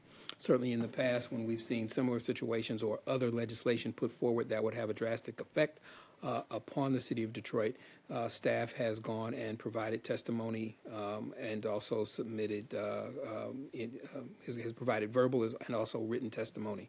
So we would be looking for your authorization to do that. And again, I guess your general position, should you be so inclined to oppose these bills, and then to direct staff further in whatever way you see fit. Okay. Thank you, everybody, for the thorough presentation and kind of catching everybody up. I know it's a pretty important topic. So I guess we'll start with Commissioners, Commissioner Daniels, Commissioner Bennett, and Commissioner Harrison, in that order. Thank you, Mr. Chair. Do we know who the sponsors are of these bills? Does it say here? Maybe I overlooked it. Oh. I didn't see that one. Bipartisan. This is typical in Lansing. You get these legislators that don't want to include local control. I mean, this is about local control, really. And they're trying to usurp that by coming up with these crazy bills. But what we used to do when I served is come up with 1,000 amendments, and we filibuster for the whole week before they even get anything, then they just back off. Where's the governor on this? Do we know where she is on this?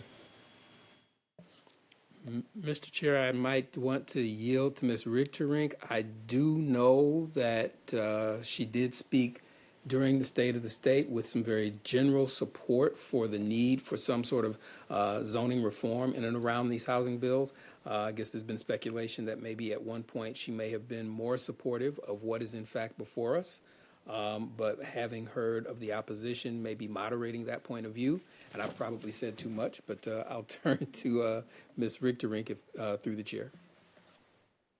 Yes, I think what you just stated is correct. There has been shout outs by the governor during her State of the State, as well as a lot of legislators who have been supporting this without actually having read the bills or knowing what's in them. And so we have seen a lot of changing views as we and SEMCOGs and municipalities across the state are reaching out and explaining and showing their opposition and why they are opposed. We've actually had 2 reps who have remove their names as co-sponsors of these bills. Representative Brenda Carter and Representative Reggie Miller were both co-sponsors on some of those preemption bills, but both have removed their names. And we are encouraging, if you have representatives on those bills, to talk to them and ask them to please remove their names. There are the main sponsors, and in the House Dem side, this is being spearheaded by Representative Christian Grant. And over on the Republican side, it is Representative Joe Aragona. And so that was a long answer. But yes, there's been indicated support from the governor and the administration. The gubernatorial candidate, Jocelyn Benson, made some comments about housing. They've been very broad and high level.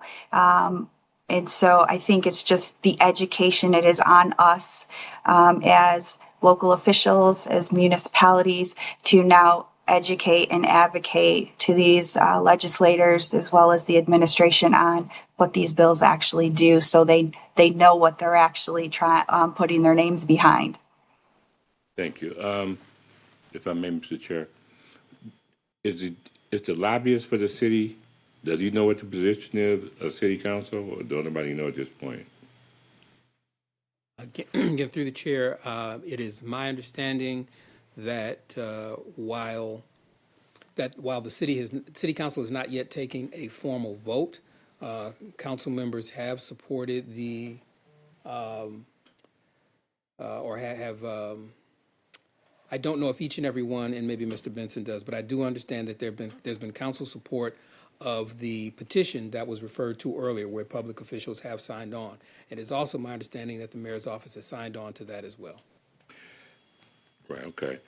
Me personally, I do not support this. I don't support any legislation coming from Lansing that does not include the folks locally that it's going to affect. That's what this is about. Not supporting local control. Everybody needs to be at the table, especially Detroit. We're the largest city in the state. And what's good for one city may not be good for the other. So how are you going to put this stuff on us and it's not what we need? I mean, some changes need to be made. We all know that, but not this. And if we can bring the lobbyists here, if it's going to be moving forward, we maybe need to give them some amendments or give somebody, invite our representatives here that represent Detroit and let them know how we feel about this issue and give them some amendments or some ideas for some amendments if they're going to be doing changes. This is ridiculous. Thank you. Thank you, Commissioner Daniels. Commissioner Bennett, or go ahead, Director Todd. Thank you, Mr. Chair. And just to clarify, yes, the city's lobbyists have been informed. They are aware. As 6 council members did in fact signed on to support the opposition. And as I indicated, the mayor has also indicated opposition as well. Okay. Thank you, Director Todd. Commissioner Bennett. Thank you, Mr. Chair. Thank you for the presentation. Very informative. I've got a few things. First, want to get clarification. I had a couple questions on the initial proposal. Through Chair Ms. Ms. DeBrule. Sorry. The 500 square foot, was that for a single family house minimum size, or is that like a multifamily unit? Through the chair to Commissioner Bennett, that's for single family. Okay, thank you. The second, with the protest petitions, is the current requirement owners and tenants or not? So that's what I thought. So in our zoning code, it specifically says the owners of at least 20% of the area. In the bill as it was written or proposed, it is the owners and any tenants of at least 60% of the area. So it changes from ours being owners to going to owners and any tenants. And the substantial change in the amount. That's okay. That's something right there. Okay, I'll keep going. Housing access and affordability, it's huge across the nation, everywhere. I do personally believe that supply increases do help lower costs. Ultimately, whether it's market rate, luxury, etc. I think you build more, but there's got to be nuance to it. I spent some time over the holidays in Houston where they have no zoning laws, and wow, that's their housing is relatively affordable, but that's a interesting city to just drive around. It's like a patchwork quilt. So I think trying to manage that. I'm all for anything that's focused on density versus sprawl. I think that's one of the big things that's hurting our region, along with lack of transit. And if we could keep building out and building more infrastructure, more roads, well, you can't keep fixing the roads if you keep building more. We don't need that. Have we looked at the overlap between what's being proposed and what the prior administration had proposed in their Let's Build More Housing that I know we were kind of in support of to an extent?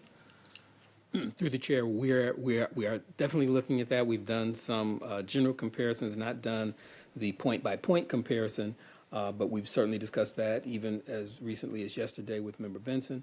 And we are also looking at what our Zone Detroit effort is proposing as well to see what the differences are between, all four: existing state proposal, what we're looking at through Zone Detroit, and what was advanced as part of the COO ordinance. Okay, thank you. And one last thing with that, the housing issue affects everyone, and it's urgent. I think one of the things that maybe local governance is not always the most nimble and agile and quickest thing to have changed, but the public, they're looking for housing. So I think even though there's opposition, there still needs to be keeping in mind with local government's urgency to update your zoning code.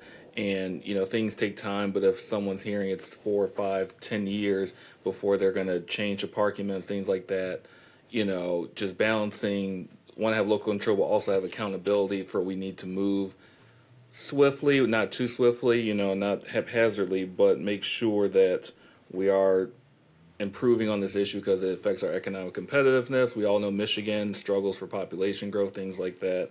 So I think that is something to keep in account. I personally also do not support this. I think it needs to be local control, but also we do still need to kind of keep the pedal to the metal and try to get these reforms into place, or else you see what happens once frustration mounts. Thank you. All right, thank you, Commissioner Bennett. Commissioner Harris. Thank you, Mr. Chair, and I appreciate the opportunity to hear from my colleagues regarding this. Where do I start? Where do I start? I mean, this is. I've got so many thoughts that are floating around in regards to this, and so I'm gonna try to keep my composure so that I can allow this to come out, eloquently without too much emotion. But the first thing I wrote as I read this is as if affordability is just a supply issue, as if this could be addressed simply by an aspect of supply. And so there's so many misses that I see in this. And like my colleagues, I recognize that there is a serious issue in the state related to affordability. But this is not a single issue challenge. It's not a matter of just merely affordability. And so that's the first thing that came to mind, is how this sort of takes and tries to ostensibly seeking to address the issue based on that single factor. And so that's what I find most surprising. And then the second thing, of course, is how reading through this is so easily recognized how this completely undermines our ability to really recognize and address the issues at the local level and do facilitate the types of processes that we know are necessary to addressing this issue holistically, and also not just addressing it from a supply standpoint and putting this into language and legislation that completely says developers are going to address this issue. But we actually recognize that there are so many wraparound needs within our community that could really address affordability in a much more comprehensive way. And this is so limiting. And so it's like, I find it offensive, to say the least. But I'm gonna just hold that. And so, I know that there's your request, and I would say, yes, I absolutely endorse, and I want to support that request from Director Todd in that motion. And so when it comes up, but those two factors seem to be some of the most significant. And I would definitely I want to follow this closely. And I hope that also at the same time, during the conversations about this and addressing this does get the attention that it needs, and recognizing that this is not the way you address affordability. And this is certainly not respectful and mindful of the authority that local communities have in order to really address issues, especially for cities like Detroit. There's so many things on here that I take and I look at that recognize the physical aspects of sort of planning and communities and looking at aspects that could be changed, but completely miss the real human aspects that we know are present in relation to affordability. So, I mean, I'll stop there, but it's what could I say? Thank you, Mr. Chair. Well received, Commissioner Harrison. Vice Chair. Thank you, Mr. Chair. I would like to echo the comments and concerns of my fellow commissioners. I find it curious that the state legislature could drag their feet on lifting the ban on rent control, but want to push these things through super quickly, as if, to Commissioner Harrison's point, this is going to suddenly increase affordability like that. I will say that I personally, foundationally, do like House Bill 5581, which is not imposing a minimum area requirement of greater than 500 square feet for a dwelling. I like tiny homes. I personally enjoy them. I feel like it would be great to have more of an ability for starter homes and smaller homes to be built in Michigan. My husband and I wanted to have a tiny home in Michigan, and there were elsewhere there were minimum area requirements that stop that. So I do like that bill, and 5582 with parking minimums. You all know that I love getting rid of parking minimums, so I personally would love to knock that down to not having more than one parking space per unit, and for us to care more about transit and people's accessibility needs. But with that, that is my comment. Thank you, Mr. Chair, and thanks for the presentation. All right. Thank you, Vice Chair. And I will add a few comments. I do think it's interesting that the state spent about $5 million to give communities around the state funds to update their zoning ordinance to address housing, and then 3 years later they bring legislation that undermines all the efforts to improve housing that they spent $5 million on over the past 3 years. So that's interesting. I think this commission has made it clear where we stand as it relates to our understanding of how supply addresses affordability, or how you the intention is to use supply as that magic bullet to address affordability. I believe maybe the second to the last time the team working on the master plan, they came to us and they were kind of pitching, I believe it was the master plan, they were pitching, that angle to kind of have some of that lens. It was either master plan or COO. It was the COO. And, we kind of made it clear that we didn't think that supply alone was that solution. So, that's already been out there. And then, lastly, it doesn't seem that the state has learned of the negative impacts that preemptions across the state have. You know, biggest example when medical marijuana and caregivers were unleashed upon communities throughout the state, and communities did not have the time to address that ordinance properly on an individual basis. In some communities it worked out for, some communities it didn't.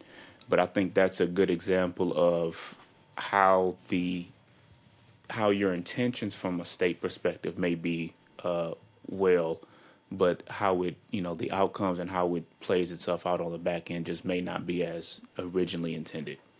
So with that, I also signed the petition and circulated it to all of my other communities. Director Todd, is there a letter or is there any form of documentation that you'll be putting together on behalf of the CPC or the commission that commissioners could maybe sign or initial, anything like that?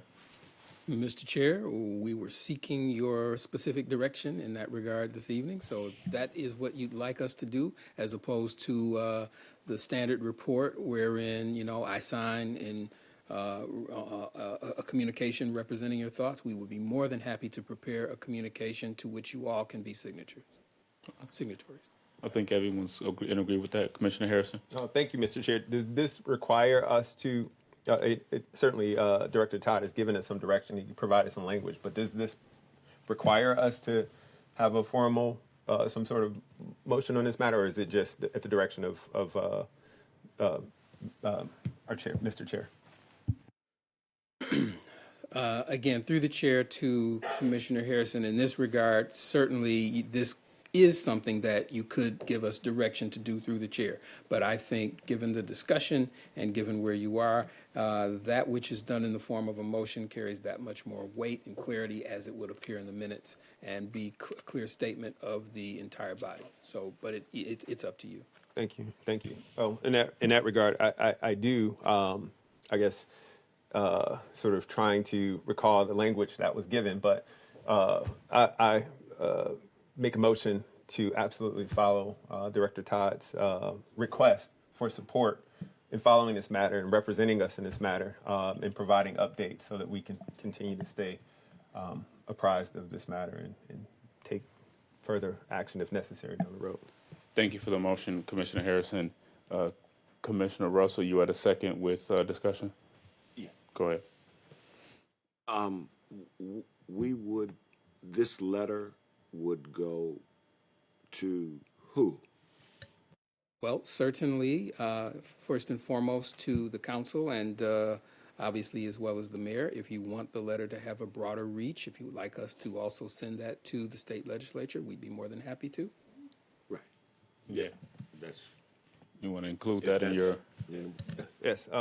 In addition to my words earlier, yes, supporting that letter be shared with the public bodies that were mentioned, the authority.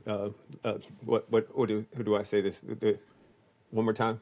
Again, through the chair, I'd indicated formally, of course, reporting out to the city council, the mayor, and then also to the state legislature. Okay. And again, I guess I could defer to Ms. Richterink if she has any other suggestions as to whom else we might direct your letter. The governor's office, or the governor. Absolutely. Thank you. Yeah. So the mayor, absolutely. The mayor's office, city council, state legislature, and governor's office. So thank you. Thank you, Commissioner Harrison. Commissioner Daniels, additional discussion? Thank you, Mr. Chair. I was going to suggest the governor as well, but I think we need to definitely include the legislators that represent the city of Detroit, because they're going to be the ones arguing this point when the bill comes up in committee or if it reaches the floor. So the Detroit senators and the Detroit representatives should be included when we send that letter out. Thank you, Mr. Daniels. All right. If there are no further discussion, Director Todd, can we have a roll call for this motion, please? Certainly, Mr. Chair.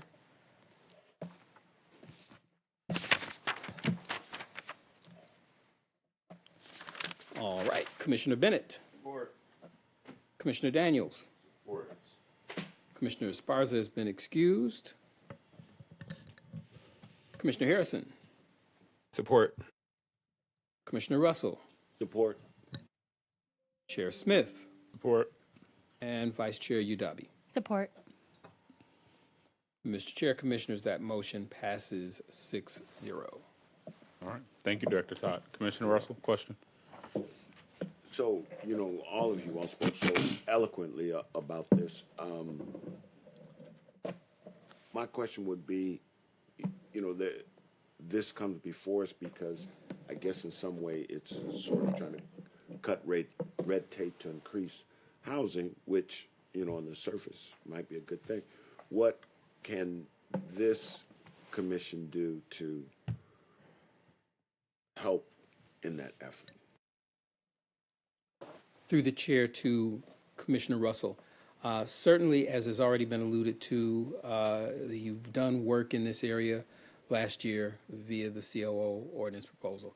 And again, just want to remind you that while that effort was not successful with the outgoing city council last year, it is still live, and we will look to re-socialize it with the new council at an appropriate time. It will follow the re-socialization of the 6th General Text Amendment, which preceded the COO ordinance last year in terms of those items which came forward from your body over the course of the last part of the year. So certainly you have the opportunity through that existing mechanism and then any others that come forward from this body, both in terms of recommended changes to the zoning ordinance, but also other policy positions that you may want to take. I think this kind of goes back to something that we were discussing as you were reformulating your committees, and we were talking about, the way in which the commission functioned in the past, wherein it really was able to dive fully into your charge to deal with development matters as are defined in the charter, which goes beyond your list of responsibilities as the zoning commission, the chief stewards of the zoning ordinance, goes beyond your role in which you share with the planning and development department for stewarding the master plan, but development matters covering that large constellation of things in terms of land sales, in terms of the too many words coming to mind, in terms of the capital agenda, in terms of community development block grant, et cetera, all of those things that come under your auspice. So you have the opportunity to weigh in and make your positions known, your thoughts known, your desires known to the council and to the mayor on any number of topics that fall under that heading of development matters. So here in this focus, we could look at that list of things that are provided as the option under the MI Home program. Yeah, under the MI Home program, and other things that we might find that once again are unique to this particular jurisdiction. That again, what's being talked about at the state level still might miss out on when it comes to Detroit, or again any other jurisdiction that has some very particular characteristics to its built environment.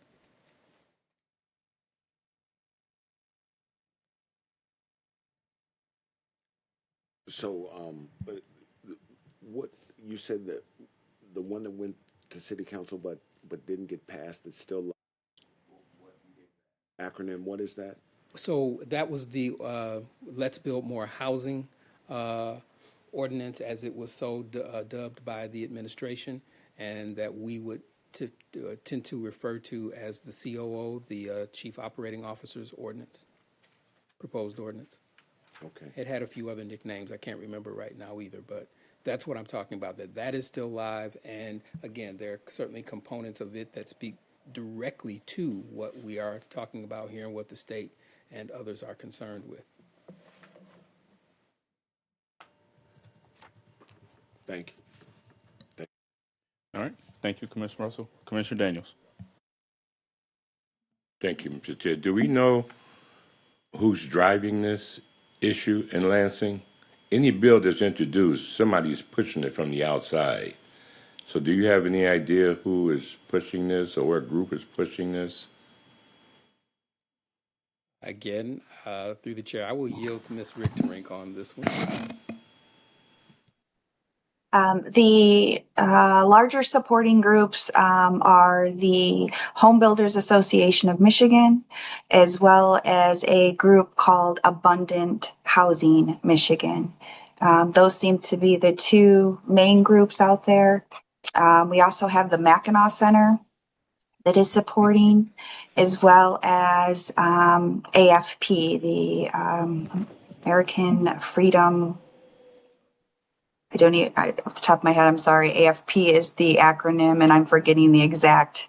But there is an unusual mix of supporters and for their varying degrees, I think, of why they support this moving ahead. I knew it was somebody supporting this, driving this issue. A good way to really find out with the sponsors is to look at their campaign finance reports and see who made donations. Thank you. Mr. Chair, I did find AFP is Americans for Prosperity. All right. Are there any further questions? All right. I see no further questions, or it seems like all of our questions have been resolved. So staff will work on the document, and then you'll circulate to us, and we'll kind of go from there. Yes. All right. Thank you. We will conclude the 7:30 discussion regarding the zoning preemptions. Next, we do have a discussion regarding data center regulations. Looks like Mr. Fazzini, good evening. You'll be walking us through this item this evening. Director Todd. Thank you, Mr. Chair. While we're transitioning to Mr. Fazzini,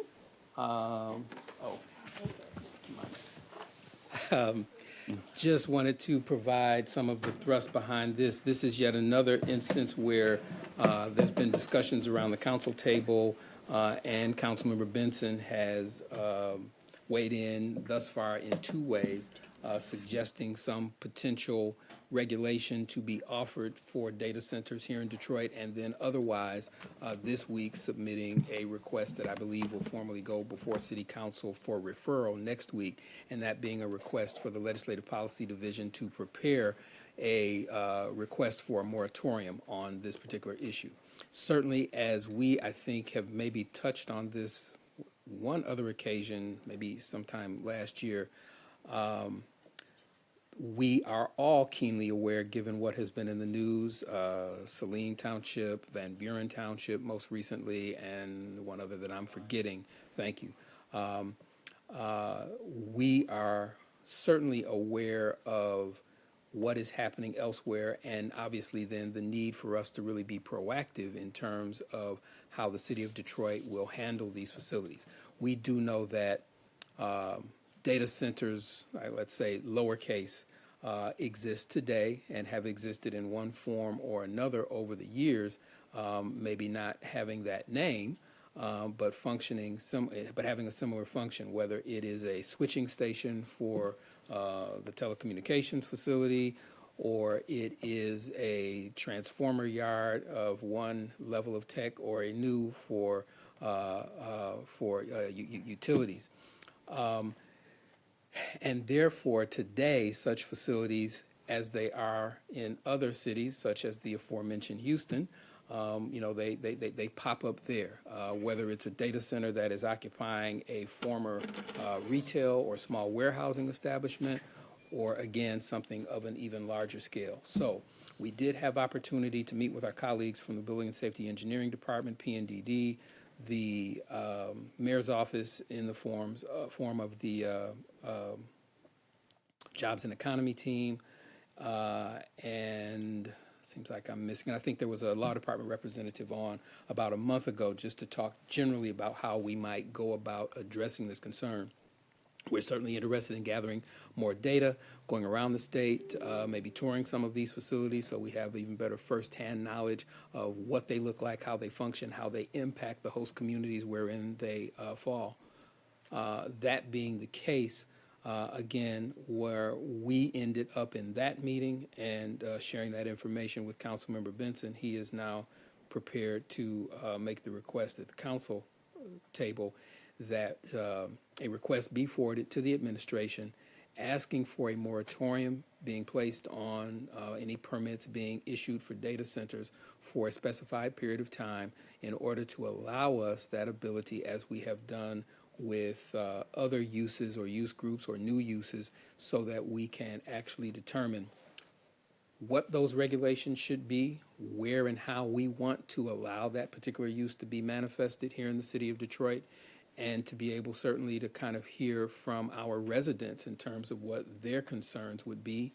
And similar to what was discussed with the previous item, what is in fact the ability of our infrastructure to support these things, again, particularly given what we've heard here in the state of Michigan and really elsewhere across the nation, where some of these larger facilities have existed for a number of years already and have had impact to their community. So with that said, let me turn it over to Mr. Fazzini, who has been kind enough to pull together a presentation for you this evening.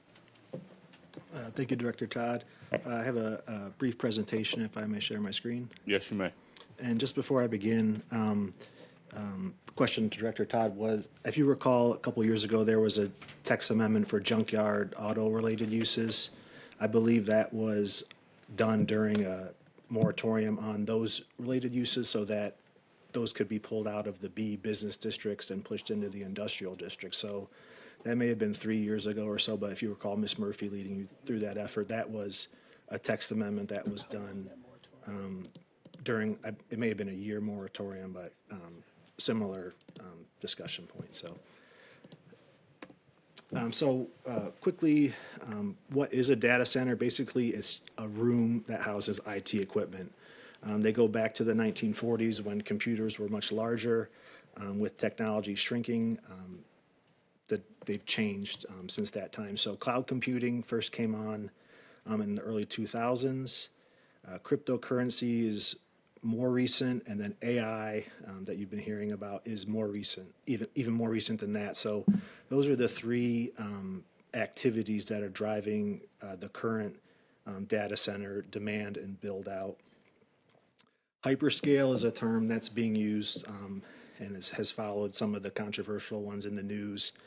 It has a somewhat loose definition, but 5,000 servers as a minimum is one, and then 10,000 square feet is another, as well as having redundancy in equipment and power, so diesel or natural gas generators if they are not supplied with enough power or if the power goes out.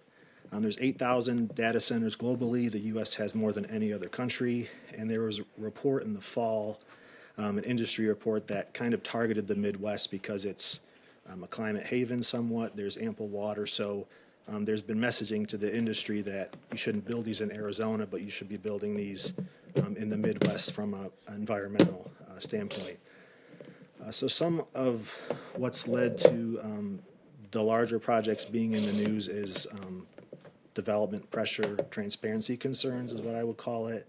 At least in West Michigan, local officials have been pushed or have been asked to sign non-disclosure agreements, which has thrown some of the planning commission and board meetings into disarray with residents questioning that.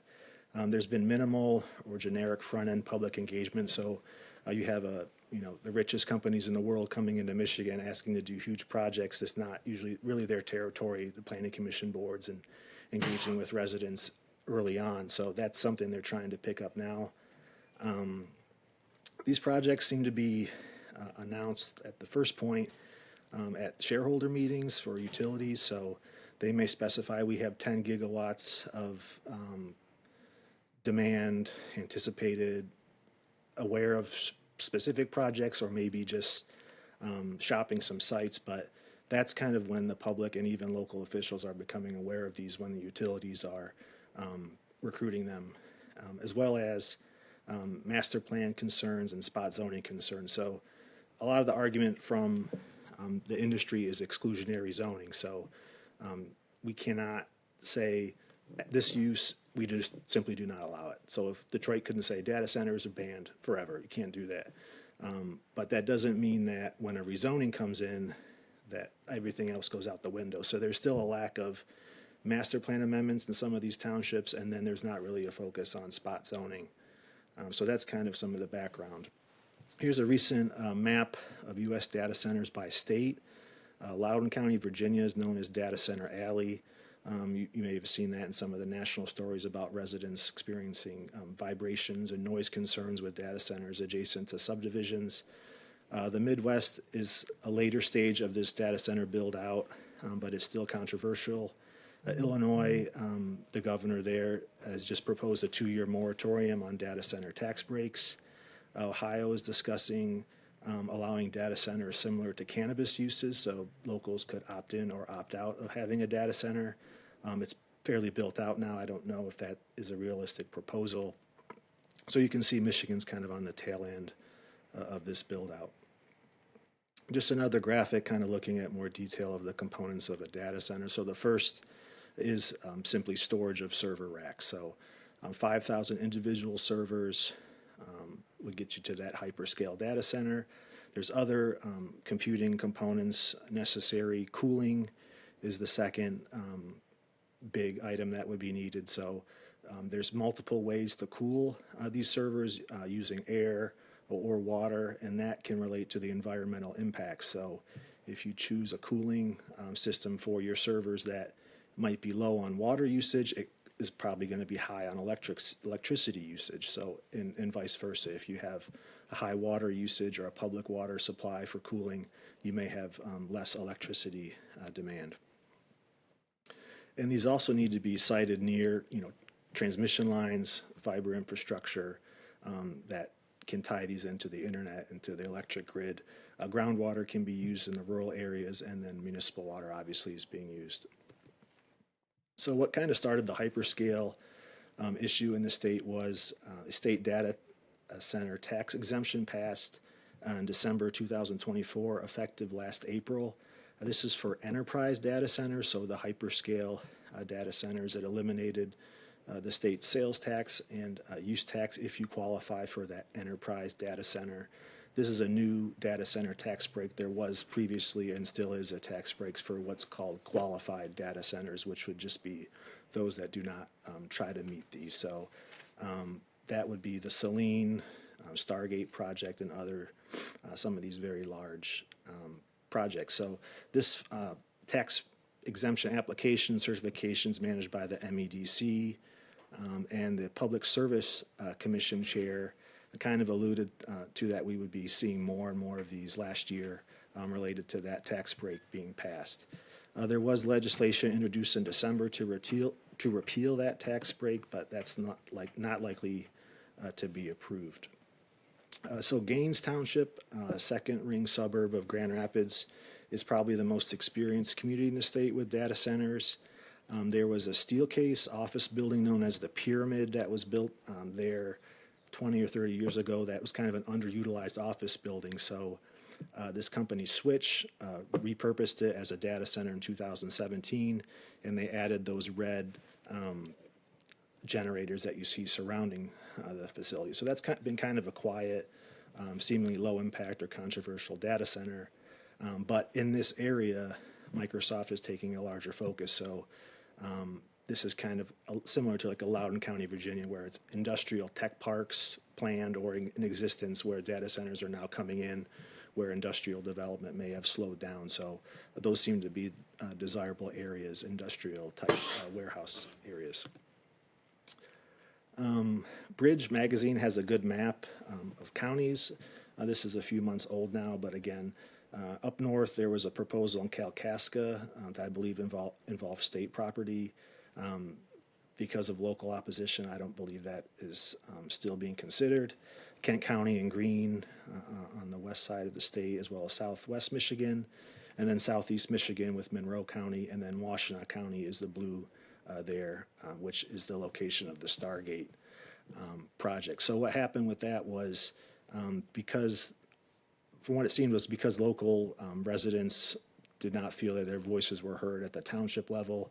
They took that to the Michigan Public Services Commission. So this project had a consent judgment approved with the township, and then the additional step was the Public Services Commission approves those contracts with DTE or the electric provider for them to service this proposed data center. So there was a large outcry at that commission in what are normally kind of mundane meetings.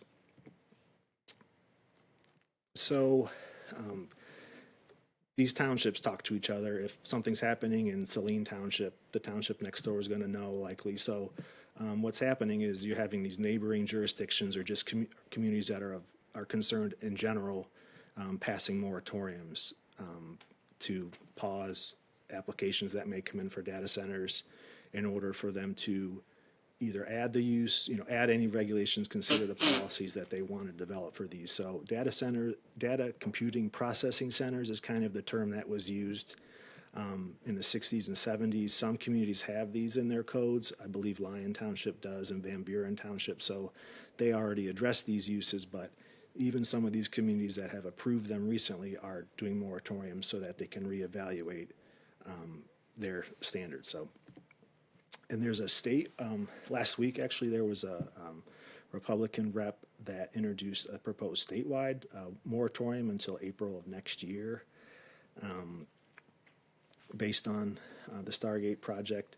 So here it's kind of becoming this rural issue, farmland preservation, environmental concerns, changes to neighboring properties, but you're also seeing that combined with environmentalists, that may be concerned about the same things, environmental things. So it's kind of a bipartisan issue. It's, again, not likely that a statewide moratorium is going to pass, but as we saw with the housing bill, these are in the same committees, so these people are aware of kind of the paired or linked discussions that may exist. So again, our zoning ordinance does not specifically address data centers. We address other similar uses like telephone exchange buildings. That could be a dangerous way to regulate these as a utility because utilities are permissible in residential districts and business districts. So what we've seen from townships, or the general discussion, is that most communities address these as industrial uses because of the warehouse appearance. And we do have one in the city for Quicken Loans or Bedrock in Corktown on the west side of Rosa Parks, south of Bagley. That would be considered a data center, but that is unique. It's not a commercial or proprietary necessarily, but it's specific to Quicken Loans data that they need to manage, I believe. So what we would be hoping to do is do a text amendment in the near future, bringing in U of M, MSU, and some other resources that we've worked with on the solar initiatives to get their input on what a text amendment, what good regulations would look like for this emerging use. So that's all I have. Thank you. All right. Thank you, Mr. Vizzini, for the presentation. Commissioner Bennett. Thank you for your presentation. Thank you, Chair. And thank you for your presentation, Mr. Vizzini. Very informative. I'm going to go on a little rant here. Bear with me. So there's almost no positive for Detroit if we engage in allowing these into our city. We already have incredibly high utility costs on the residential side, and I assume commercial as well, due to DTE's somewhat monopoly. And that's only going to skyrocket if we allow these to continue to proliferate in our community. Water is our greatest resource as a state, as a city, as a region, and these things drink water like nothing else. No matter what system they say, we're using this type, or they're still going to drink water. And we're already selling our water at Nestle at pennies on a dime and groundwater and things like that. We cannot afford to do this, or this region being a climate haven, being a viable long term, it's going to go kaput. We've got too much energy and water affordability issues. We've shut off people's water here already in the city, and I'm sure there'd be sweetheart deals if we allow the data centers to come to town. We've got too much pollution, whether it's noise, light, air, etc. These can all generate those in neighborhoods and areas where they're active already. I think it's in Kentucky or Tennessee. I think Memphis, where is it not Tesla. It's one of them. It's X or whatever. It's a huge issue with the diesel generators and things like that.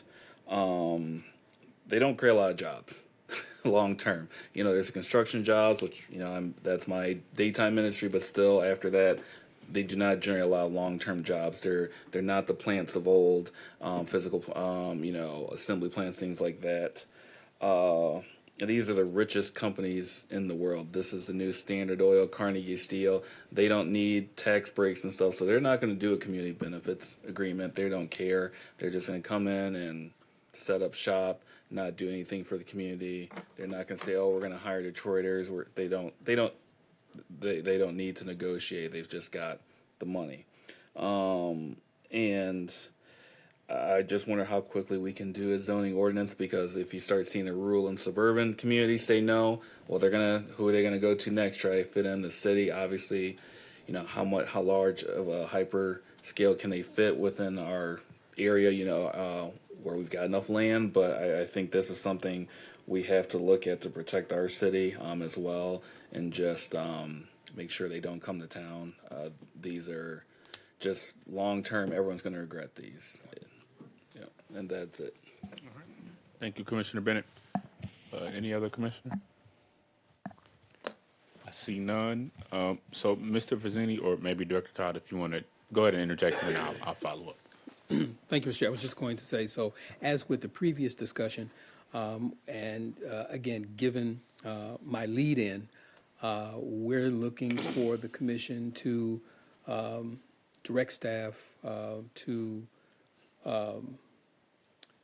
or prepare to prepare a request of the city council and or directly to the mayor, requesting that a moratorium be granted in order to allow the city ample time to do this research, as indicated before, to look at the entirety of these operations, and I think even further to Commissioner Bennett's point, to look at where, if at all, such facilities might go, what size, what scale, if any, and what the impacts would be on the city, so on and so forth. But in other words, to do the research and then subsequently to prepare the necessary amendments to the zoning ordinance and other applicable portions of the city code.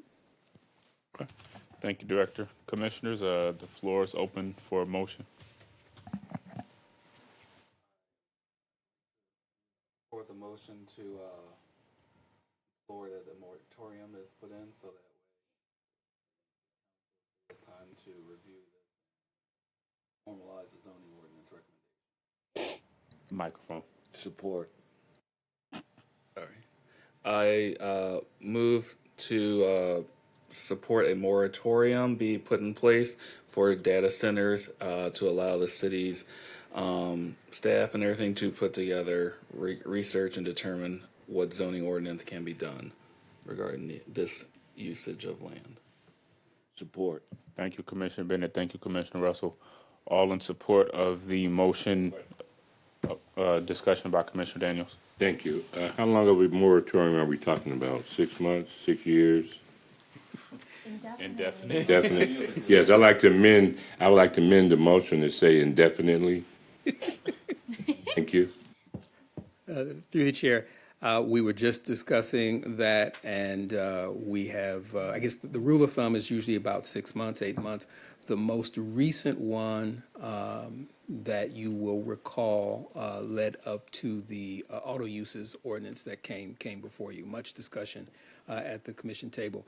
That one actually with extensions we think may have gone on as long as almost 3 years.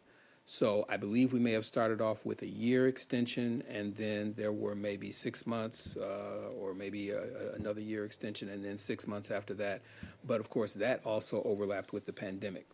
So we will look to get some guidance from the law department of what the appropriate initial time frame should be.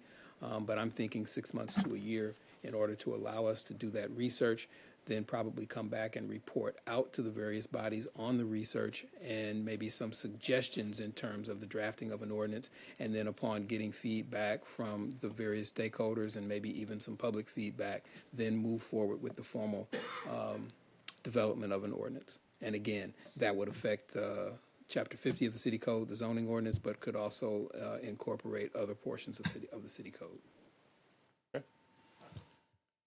I need to amend it to recommending a year moratorium as long as the law department says that's okay. If that's your desire. Commissioner Russell, do you still have support? Support. All right. If there is no further discussion, all in support of staff's recommendation, or not staff's recommendation, the motion to forward communication and moratorium to City Council for up to a year pending legal's input, indicate your support with the sign of aye. Aye. Aye. And opposition, sign of nay. There are no nays. Director Todd, that motion passes. Thank you, Mr. Chair. Thank you, Commissioners. All right. Thank you. Moving forward with our agenda, we are at the public comment portion of the agenda, similar to our public hearing. It's an opportunity for residents to participate and provide comments or questions related to items on or off the agenda. If you are here in person, you can participate by getting a yellow comment card to staff, and staff will bring it to the front and we'll acknowledge you in that fashion.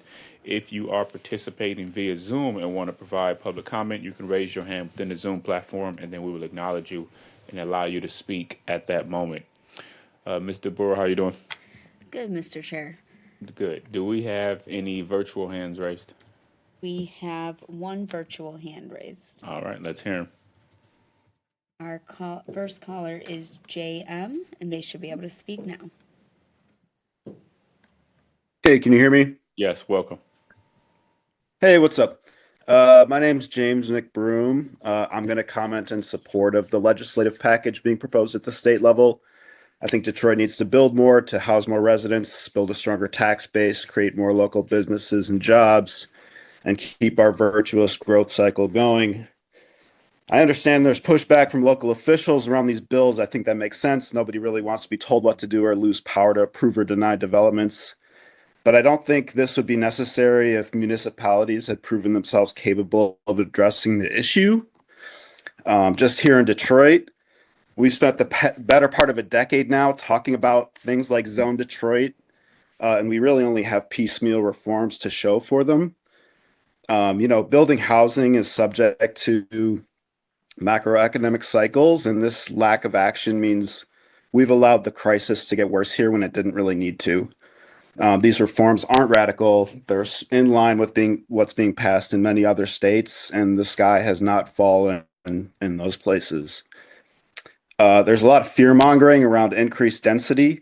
I think this argument makes no sense in Detroit. We're built for 1.5 million, 2 million people, and we've got like a third of that.